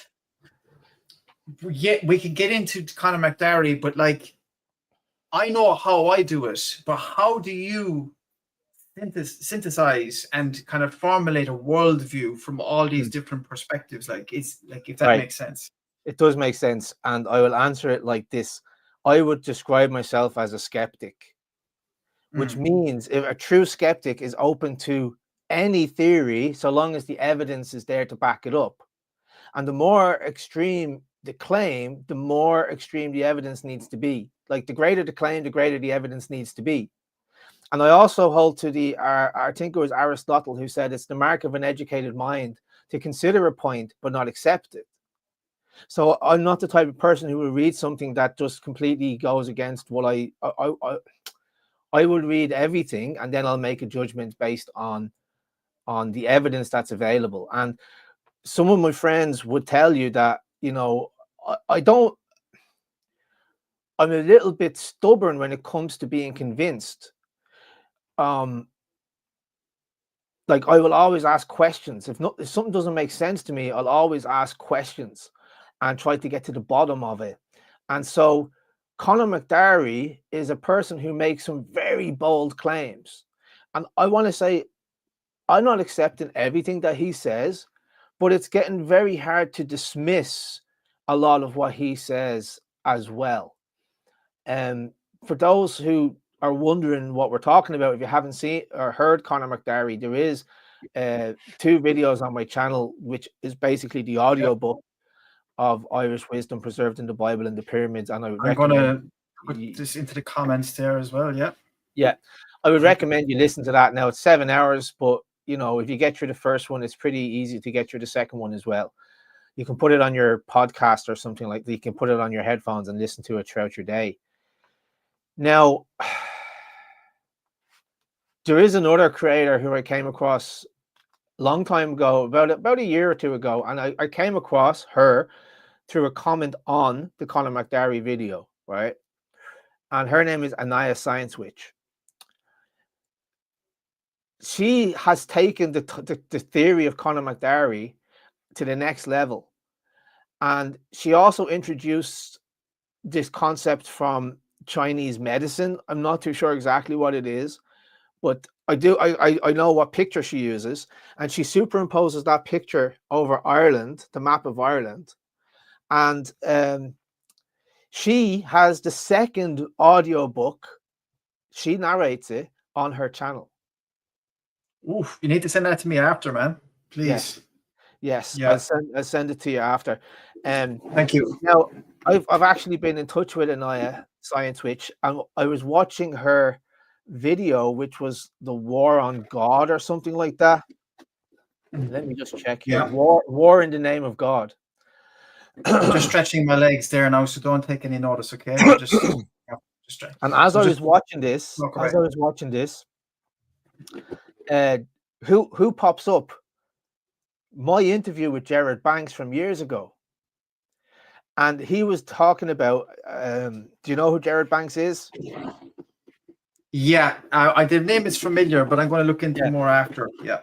He was talking about Ireland being like a baby or a teddy bear. Because if you look at the shape of it, it kind of looks like a bear or a fetus, right? And he was going through all of the chakra points from Cork, which was the root chakra, to the Ishnok, which is the heart chakra, to Belfast, which is the mind, the consciousness, right? To Dublin being reefed by England, so that's why it sticks out a bit. To Connacht with the 2 hands, because it's protecting, on the flag I'm talking about, it's protecting Ireland. So you have one with the bird and one with the sword, right? And she was playing this interview on in her video. And so I messaged her, because I have her on Telegram, you know, I messaged her on Telegram. I was like, no fucking way. I didn't say that. I was like, this is crazy, because that interview is me talking to Gerard. And she said, that's so interesting, because that was such an important part of the puzzle, because she was already she's not even from Ireland. She's not even from Ireland. I should say that. She's from like Australia or New Zealand. Well, neither was Conor McDarry. That's true. Yeah. So this was just a real coincidence, you know, that she was the one who, she was making these videos, and I was part of that journey from years before. And could you imagine what it was like for me? I'm sitting here watching it in my bedroom, and then I hear my own voice coming off this documentary. That's incredible, man. Yeah, Class. it is. It is. So that's who I was with at the weekend, not Anaya. I was with Jared Banks, and we've kind of like reconnected lately. And he's still talking about that. You know, he still talks like that. That's he was speaking at this event before I was, and he had the map of Ireland, and he was like, "Look at the." I feel like I'm going to do the Cork accent. He was pointing out the map, and he was pointing out the different like sections of the map and how you could think of it like a fetus, a baby girl. He said, which would be appropriate because we were talking about Éire, you know, the goddess who gave her name to Ireland. What I really, because I did have a look over, you know, kind of a summary of the book of Conor McDarry's work, and I've often actually, this sounds absolutely bonkers, but I've often listened to the audiobook, the one you actually interviewed, the guy who did the beautiful audiobook, even though he God bless him, he butchered the some of the Oscailge, like, but the Gaelic words, you know, Cafocal. But like his voice is lovely, you know what I mean, and he did a great job. It's a kind of a real meditative kind of audiobook. Yeah. For me, no matter what's said in it, something is instinctually hitting home with me, and I can't describe it. About the Irish Magi, the Druids, and the realities that I believe in my own personal experience, a subjective thing. I can't necessarily prove it at this particular moment, but I do come from a land where I believe St. Brendan was following in the footsteps of great Druids that went before. And if you look at the early Christian saints, these guys were not like regular Catholic saints that in later years. These guys were like, there's a point to this. Even the statue of St. Brendan pointing out, he looks like a mixture between a Viking and a Druid and a saint, and he's anything but a kind of a normal Catholic looking saint, like. And I don't think St. Brendan was going off into the ocean not knowing where he was going. I think he was going through a well-trodden path. It just wasn't recorded. It wasn't talked about. Of course it wasn't talked about. And I do believe St. Brendan went to Newfoundland. And I think there was other people before him. There's been many occurrences where I've had mad comments from Native American Indians and stuff like that, saying that they have these stories about these white druidic types of, you know, in their folklore, in their history. Yeah. And no, listen, I'm only just putting the pieces together. People will say we're conspiracy theorists, whatever. That's fine. But something is telling me that this is actually true. Now, maybe there's other. Yeah. Do you want to just jump in there, because I can feel your eagerness. You just reminded me when you said about these Native American stories. Back to Anaya Science, which she has this diagram I was talking about, which is based off Chinese medicine. So it's like there's different layers to it, and like there's a bit of a cliff sticking out. In that, it's a very old picture. It's like at least hundreds, maybe even thousands of years old. There's a blue-eyed foreigner in that picture. Yeah. And here's the thing, right? Going back to Conor McDarry, he's making some pretty bold claims for early 1900s. But do you know what the difference is now? We have DNA that can verify what he was saying in that book, which is that the Irish people were in Egypt. And when you look at the DNA of Tutankhamun, it's basically North European, Northwestern European. Or I think O1b is the haplogroup. So this kind of like, you know, if you were to revisit, it gives cause to revisit what Conor McDarry was saying in light of the fact that we now can see the genetic connections between Ireland and North Africa, let's say that. Do you think that there is a reason why politically things are happening now, the narratives are being set because of the way the world has gone scientifically, technologically and stuff like that, where if we can bombard the masses with complete and utter shameful tactics, bully boy tactics, to stop them from even questioning the truths, Do you think there is any validity to that kind of theory? Well, I have to say yes. I mean, like, but let me just qualify that. There was a clip from, I think it was some Brezhnev, the guy who was the former KGB who had defected over to America, and he was talking about how do you what's the word, demoralize. Oh, yeah, demoralize. Yeah. How do you demoralize a people? And one of the things he said was, you have to flood them with information so that nobody knows what's true or what's false anymore. So I think there's a little bit of that going on. There must be going on, and it's like you're demoralized when you have like young men who are not really leaving their houses, so they're becoming like incels, and then you have women who are doing OnlyFans. That's a complete degradation that's the complete degeneracy of society. So what's the cause of that? I don't know, and I don't really. I have a few ideas, but I don't think this is the appropriate platform to discuss those ideas. But I would say yes, I do think that this is all kind of it all serves a darker purpose. Absolutely, it's interesting because you're saying the reason why I was kind of connected those dots there was when you said that we can prove these things today. So there probably is a kind of scurry, a kind of like just a real, even though it's probably going on a lot longer. There's probably decades of you changing these narratives and creating a certain political elite class that's going to just stop these type of discussions. You know what I mean? Yeah. And now there's some sort of fight back happening where there is a kind of a war happening politically, culturally, maybe even in the classes, because people are starting to wake up as well at the same time. Maybe they even foresaw that happening, Well, I mean, I just feel the need to mention the pandemic here, because that was I think a demonstration of what they're capable of doing. And I just seen an article today that said that some hospitals are saying no visitors anymore because there's been an outbreak of COVID in Irish hospitals. So I'm not so sure that the people in general are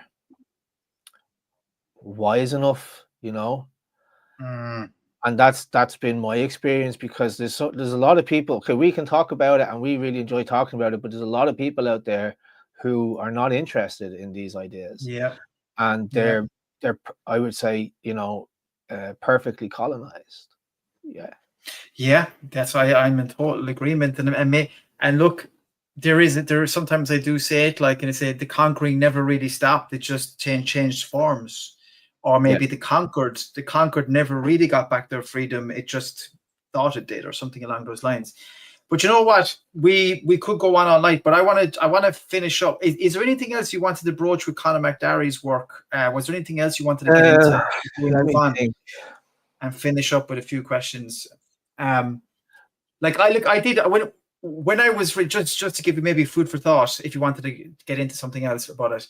When I was reading back on it, some of it is absolutely outlandish, but I just think there is a through line in it that speaks to me. You know what I mean? So I suppose one thing I could speak about Conor McDarry's work is this concept of the Roman and British having an alliance against the Irish Church. It might sound crazy, but the more you look at it, the more it kind of makes sense that's probably, it's likely of what happened, and I'm just seeing the message there from Anne Galway: Irish working class are more in tune with what's going on. I absolutely agree with that. But it's only a small section of the working class. It's not the majority of the working class. Unfortunately, I wish it was, but I do agree that the working class are more in tune with what's going on than the middle class, and probably not so much the upper class, because they're the ones that are doing it. Well, it's ivory tower kind of stuff. Like, I mean, what's happening? Like, there's a lot more rational people coming into the conversation, and a lot more truth and rationalization and moving beyond the conversations of like us versus them. There's actually people coming in now that are literally talking about the exact thing that's the real problem, is that there is this ivory tower people that are not affected by any of these things. Yeah. And the reason why the working class are so adamant about this and so pushing the fight is because they're the ones that are most affected. And isn't that always been the case? Yes. You know, throughout history. Mm-hmm. You know what I mean? So, but I think what the problem is then as well, and please, I'm from a working class background and 100%, like my family, working class, 100% Tralee. But the problem with that as well is that people stay stuck in the first versus them, and they fall for those traps. They're all traps. You have to rise above it. Like, that's why leadership is hugely important. But the problem in this country, and as you talked about, do we even have a republic? We probably have more of a dictatorship at this point, because it's just a one party. It's more of a communist country, if anything, because it's just a one party. Oh, I fully agree with that. I don't think that we have a right-wing movement in the country, even though a lot of the people in politics are saying, I've seen Breed Smith saying, like, we have the most right-wing government in the country. It's like, we don't even have a right-wing movement in government, you know? No. Like, not comparable to other countries anyway. So, I mean, maybe we should move on from this topic, just because it's getting it's getting a little bit political. And listen, I don't mind staying on for a little bit longer. I can probably we can start wrapping it up in the next. We'll start wrapping it up. No, it's been absolutely brilliant, but I do definitely want to like a couple of quick fire questions, because I do want to finish off on a kind of a nice note. First of all, the first thing I want to do though is I want to thank the chat. The chat have been incredible. You can't see it from your end, I don't think, but the chat have been absolutely amazing. I'm really thankful, you know, to everybody that has been contributing. I know that's a little bit like, you know, cringe or whatever, like, you know, when you're, but no, genuinely, if there was no one here engaging, I'm going to continue doing live streams now, because you turned up, like, you know what I mean? It's been consistently between 30 to 60 people the whole time through. It's amazing. Fantastic. That's all I needed. I'm going to continue. We're going to do a part 2 as well in the future. But look, I want to finish off with a couple of light questions for you. Like, what do you think, if you had to kind of sum it up, what do you think is the greatest thing about Irish people? That's a really good question. Okay, so if you were to ask me this question many years ago, I would say Ireland is great because the people and the landscape. But I've traveled the world now, and I've met wonderful people and seen beautiful landscapes everywhere I went. So it wasn't until I was coming back from one of these travels, and I was in the airport. I had a connecting flight in London. So I was connecting, and so all the people who were on the flight basically are Irish, and I hadn't heard an Irish accent in a long time. And there was 2 women sitting behind me, and they started having a chat. They didn't know each other. And so they were chatting about where did they work, what you know, their families. And I remember just sitting there thinking, that's what it means to be Irish. That we're very open to having the conversation. We're very open, and it's genuine. It's not forced, right? So that's what I would say is the best thing about Irish people, is that we are willing to have the conversation. We're open to having the conversation. I think that leads into storytelling as well, and the gift of the gab and the conversation. And there's a certain lilt, and there's a certain rhyme, and there's a certain energy with Irish conversation that is very rare, like, you know what I mean? And I think it's a wonderful answer. It's beautiful. We like to have the banter. We do. We like to have the banter. And what I say to some people, especially if they're foreign, I say, if you're hanging out with Irish people and they're not making fun of you, they don't like you. Well, that's why I was slagging you off, for your honest, because I know, man. I know. I think you're a fine lad. Come here now, on a kind of a lighter note. This is not too serious, but if there was any worst thing about Irish people, If you had to say something in the Same pub, thing. Same thing. same thing. Exact Yeah. same thing. They talk too much. Yeah, I think we're kind of nice to the point of being rude. I love this one. Irish people clapping for the pilot when the plane lands safely. That's class. It's not just Irish people, I have to say. I've been on I love doing to it. other countries, and no, I don't. I think it's cringe. Yeah. No, I especially it depends on how much drink is taken. Flights. I've been on over 100 flights, you know. So when I hear the clap, it just makes me cringe, and I'm like, oh, get me off this plane, you know.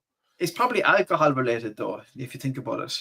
It could be, yeah. It depends on how many vodkas are in the system. And it also depends on what country you're landing in, you know. That's true. So okay, so a couple of last things about, like, if you were to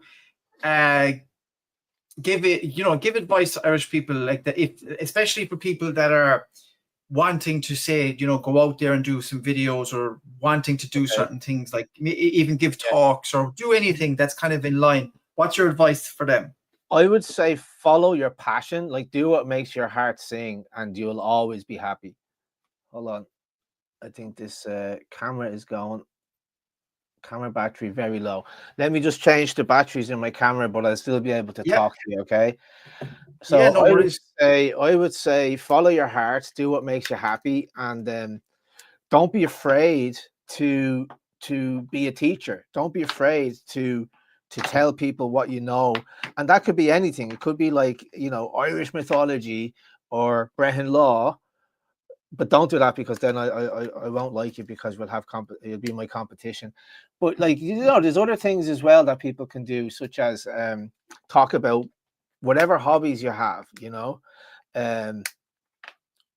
let's see. I can jump in there I'll jump in for a moment there and kind of give my, the advice I would give. Are you done? Yeah. I'm done. Yeah, I'm ready. Yeah. Don't be afraid of the camera, I would say. Don't be afraid to go out and shoot videos outside. I mean, I think that everybody has something to give, and it's just finding what works for you. And there's an audience for everything. There's an audience for everything. Even though I have a niche topic, I still have a relatively big following. Yeah, and you know what? And this is, I swear to God, this is the God honest truth. This is not one of those silly kind of things. You can do it if you just put your mind to it. And this is actually genuine. You can get a camera now. You can literally just talk to your phone on YouTube. And I'm telling you, authenticity is the big thing these days. I've noticed that some of my videos that I've done, although I was talking about political things maybe, but still, I got on my phone. I remember being at work, like, and going on because I was working kind of a security job, so I was able to do some videos from time to time. Literally just got on my phone and started talking. Some of those videos got 20,000 views, like, just from talking on my phone. And and the reason why people get it is because they're sick to death of the polished, stuff that you get. I find some of my most polished stuff on YouTube doesn't do as well as just talking to your phone. So people want authenticity. That's why the age of celebrity is kind of finishing. All the celebrities want to be TikTokers now. They all want to be on Facebook. They all want to be on Instagram, like, because they can see that the world is changing now. People just want to listen to a real person talk about something. So it is a time, if anyone is in the chat and anybody wants to get doing something, it now is the time to do it. Yep. I mean, we have these like state-of-the-art technology that we carry around in our pocket, and we can use it for many things. And one of the things you can use it for is making videos, post them on TikTok, post it on YouTube, post it on Instagram, post it on Facebook, even, like, use social media to your advantage. Absolutely. Something that I do want to ask you personally, right? And it's not going to take that long now. We've only a few questions to go. Something I want to ask you personally and for the audience, right? Is can you describe your methods of research, like in a very simplistic way? Is it chaotic? Is it very kind of planned? Is it how would you describe it? Yeah, that's a really good question. I mean, I have a couple of books here beside me that I'm trying to get through. I mean, I have 1, 2, 3, 4, 5, 6 books. All the bookmarks are in different places, so perhaps it's a little bit chaotic. But say take the Brehon Academy courses, for example. For them, I would write out the topics, and then I would research the topics, and then I would record the topics. So that's a little bit more ordered, you know. It's even the mythology ones as well. Like, so what I try to do is break it down into manageable parts, and that's why there's 4 sections to the mythology, which is the 4 cycles of mythology. You have the mythological cycle, the Ulster cycle, the Fenian cycle, and the cycle of kings, or the historical cycle. And then I try to find enough content to just fill that up a little bit. Coming back to the first course, the Early Irish Culture and Society course, that was a little bit more in depth because I didn't know all of this stuff, so I had to actually go deep and research that. And this is going back a good few years, and by doing that research, it just kind of, I can always go back and watch those videos again, and so that allows me to kind of refresh my memory every so often. And so I think in one sense it's a bit chaotic, but when I'm doing a project, like I have a video up there, the Memoirs of the Irish Bards or something like that. I don't know if that's the name. The Life and Times of the Irish Bards. That was a little bit more in depth, you know. That was more. I was actually just reading extracts from a book called the Historical Memoirs of the Irish Bards. And then the video that I put with that was a lot more. I had more time to create a very kind of engaging video with, you know, stock footage and music and all of that sort of thing. And I also have a lot of books that I get through, that I tried to get through. I mentioned earlier Early Irish Law, Early Irish Farming, and the B judgments, the Egan manuscript, the legal man, and that's not even, like, I have about 30 books over there on the shelf that are all kind of dealing with different aspects of Irish culture. I have books about the bardic poetry. I have books about the death practices, the prehistorical death practices, the burial practices of the Irish, you know. So it's kind of eclectic what I'm trying to do. But that's why I like to focus specifically on the culture and society of, and the laws, that's part of it, of early Ireland. Beautiful stuff, man. I think that's wonderful. I think it's a wonderful way to kind of just wrap the whole thing up. And what I'm getting, well, maybe it's a personal thing, but maybe you can identify with this. Do you find like that the older you get, when you go back to older topics, do you find that you can kind of get, it's like it's almost fresh because of your experience and life experience and stuff? Yeah, I mean, sometimes, like, okay, especially like since the surgery, you know, like when I made a video from speaking at Ishnok last year, like 2024, and that was before the surgery. And when I watched that video since the surgery, it kind of like it kind of upset me a bit, because I realized that I wasn't as sharp as I had been before, you know. So apart from, but when I look back to the video of Trinity College, remember that talk that I said I gave at Trinity College to should we abolish prisons? Like that was one of the first videos I uploaded on my channel, and that's just like very polished, you know. It's like very academic, I would say, and that kind of makes me proud, you know, to see that I've been consistent all of these years, and I would like to think I'm having a, you know, very positive impact on reviving the awareness and appreciation for the Brehon laws of Ireland. But I would say this: if I can see far from here, it's because I'm standing on the shoulders of giants, because all of this information is available in books, you know, and online in different sites. So it's not me. I'm not making the Brehon law. I'm just like repeating what other people have said before. Yeah, that's what we're doing, man. We're just bringing it to the light, you know, in our own unique way, and it's powerful stuff, and it's a wonderful way to end. And I'm going to finish on a very, very serious topic. This is the most serious topic of the whole night now. seafood chowder. Yeah.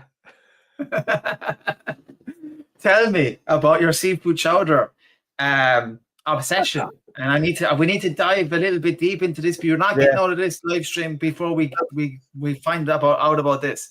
So I made a video, and that was literally the best seafood chowder I've ever had. So where was this? Arthur's Bar at the end of on Thomas Street. It was literally in Dublin City, just around the corner from the Guinness factory. It was the best bowl of chowder I ever had, and the Guinness. And guess how much that cost? I hazard a guess. 29 euro. 29 euro. I know. Shocking. I know, and I didn't even look at the menu. I just went in and said, "Oh, can I have a seafood chowder and a Guinness?" Shocking, and then that's all I had. How much was the chowder? I don't know. I really don't know. It must have been 18, 19 euros. Yeah. 22 euros. Unless they were charging 10 euro pints, but that's in 10. Oh, that's ridiculous, man. Yeah, I know. Shocking. So it was the nicest I've ever had, but I'm not going to say it was the best. So the next day I was in Howth, and with a friend of mine who was visiting from California. Actually, it's a lad who I know from Prague, because he was there for Prague when I was studying. And I had a seafood chowder the next day after that video. I actually made a video on my phone, but I didn't want to post it because it was just like more chowder, you know. And it's funny that you bring that question up at the end. But yeah, I have had the idea of going to all the pubs in Ireland, not in Ireland, but all the pubs in, say, Dublin, that do seafood chowder, and having seafood chowder and then rating them like creaminess, saltiness, flavor, meat. Is there a reason why you like seafood? Is there any like beautiful reason, like from childhood or something, or is it just the food you like? It's just the food I like. Yeah, I'm a big soup man. Yeah, right? I love eating soup of all flavors, and this is just like a really nice soup that I like. Yeah, because I grew up every summer in West Kerry. We used to go with my father, and we used to, from a very young age. So this is where like my foundational years, like, and I do believe it shaped me as a person, you know. And I think it's probably a big reason why I'm into what I'm into, like, you know. And what shaped you? There used to be the experience of spending the summers in the countryside in West Kerry. Okay, yeah. So basically, fishing in the rivers and sleeping, almost like camping. You know what I mean? And just myself and my brother, like, running free, like the foot of Mount Brandon. You know, it was just special. Like, it was special. It was just different times, you know, and we had so much freedom, and you catching brown trout, frying them pretty much like within an hour. Like, you know what I mean? Doing it all ourselves, just loads of stuff. But seafood chowder was a big thing, like in the pub. Okay, it was a big thing. And actually, there was 2 pubs. There was 3 pubs, but there was one main pub that used to do with the seafood chowder. But then we didn't go all the time. But whenever we went, we would always be saying, "Oh, I hope the guy does it right now and gets it the right way." So every time we went for the seafood chowder, it would be this kind of like real analysis, like, of the chowder. Yeah, I got it. I understand. You know, I completely understand where you're coming from.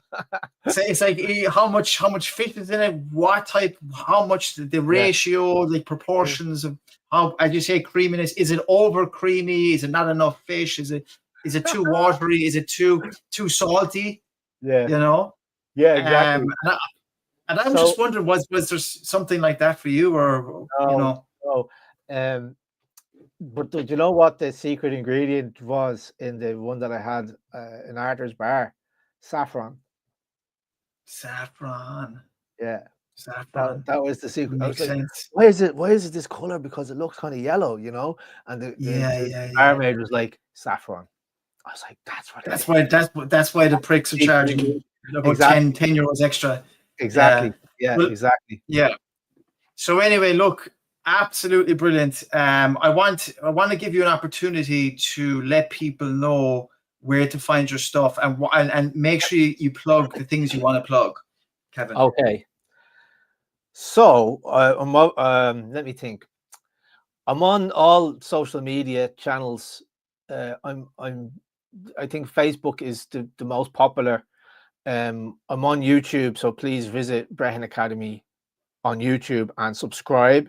I try to post once a week, and if not, I let my audience know that I'm not going to be posting this week. I do have 3 online courses. I kind of mentioned them earlier. Early Irish Culture and Society is the first one. Irish Mythology is the second one. And Brehon Laws of Early Ireland is the third one. Each of them cost $24.95 or $99.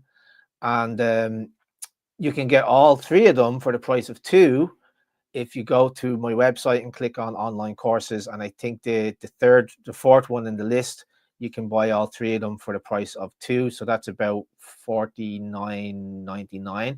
But what are you getting with that? You're getting hours and hours and hours of content that is very specialized to the history and culture of early Ireland. And if you're really interested in this, I would advise you to get all 3 of them and start at the start and then move your way through. I've done that on purpose, that you can maybe start with Irish mythology and then go to the Irish Culture and Society, and then go back to the Brehon Laws of Early Ireland one. I also have a online store. So if you go to brehonacademy.org, you'll find a link to the online store where you'll be able to buy Brehon Academy merchandise. And I think that's it. Yeah, I definitely would recommend anyone to go back and actually watch a lot of Kevin's earlier work as well. I've just randomly kind of been listening to different videos and stuff like that from time to time. They just come up on my feeds, and it's just very, as you said, very consistent. You know what I've noticed about you as well is like you're very like there's videos like from 10 years ago, and it's just your style of delivery and stuff is you're very consistent, like the way you approach it, which is quite interesting. Like I know technology has changed, and you know audio equipment has improved over the years and stuff, but it doesn't take away from listen, I make videos, I've been making films, like I know what it's like, you know what I mean, like I have early stuff on YouTube and then you come up, but like your delivery has been, you know, on point the whole way through. Like it's just it's a strength that you have, you know. Thank you. But definitely, I highly recommend people to take, if anyone's really interested in doing anything, you know, any education in Irish history, mythology, folklore, 100% take one of Kevin's classes, or take the whole lot. You know what I mean? Just try it out, whatever. You know, and make sure you subscribe to his channel.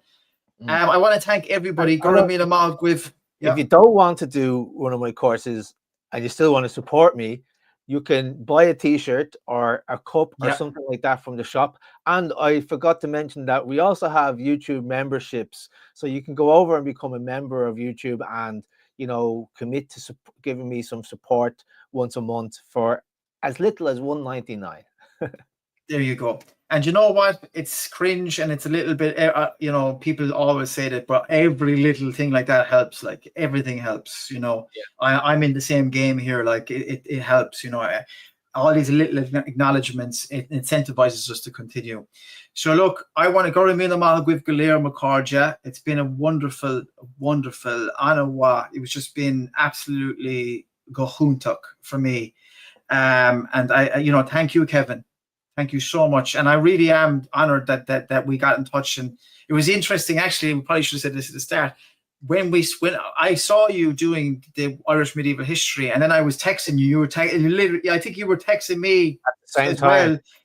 It was very, very quick, like, you know what I mean? And so it was amazing. I think it was like we were literally writing our messages at the same time. Pretty much. I remember that. It was mad. It was synchronicity. I was watching it, like, I was like saying, oh, Kevin's on doing with Phil. And I want to thank Phil as well for being a wonderful human being as well. Like he's doing Phil Éire, yeah. Hopefully he's listened this far now. The fucker, like, oh, I should. Oh my god, the fecker! I should have said. He probably didn't. He probably didn't listen this far. And if he did, I'm going to have to apologize to him for calling him an effer. But I hope he did. Everyone, YouTube censors are going to get this far. So yeah, no, I mean, that's me being total Tralee now. Like I'm really just getting too comfortable here. Like, you know what I mean? That's the way we are, the way we speak at home. But no, I want to plug my stuff before I go as well. I just want to say, like, if anybody wants to, first of all, get over the Kevin stuff and give him a shout out for being giving his time tonight. But then come over to my stuff afterwards, www.bertiebrosnanfilm.com, and give me your support as well if you can. The biggest support people can give actually right after this is any people were asking questions tonight, right? Get into the comments afterwards and actually ask the questions in the replay, and I will try my best to answer everything. I think Kev might jump in maybe from time to time and maybe say a few words, but I certainly will. That will really help the video, you know, go on another little bit as well. Also, what else? I got YouTube memberships and all that. I apologize for saying for cursing there at the end. I don't know where that came from. I'm probably getting a bit tired now, you know. But Kevin, we'll do it again sometime. I hope Absolutely. so, and I hope to come on your channel. Yeah. I've really enjoyed this, and just to your audience, I'd say 𝗘𝗺 agus 𝗘𝗺 agus slán go fóill. Slán go fóill, everyone. Thank you so much. Look, I'll end it now because that's the best way to go. Thank you so much, everyone. People are still chatting away there, but please leave your comments afterwards, and I will definitely answer them. And thanks for everybody that supported as well. There's Adam and a few other people as well with their money and stuff. Thank you so much. God bless everyone. Slán. 𝗘𝗺.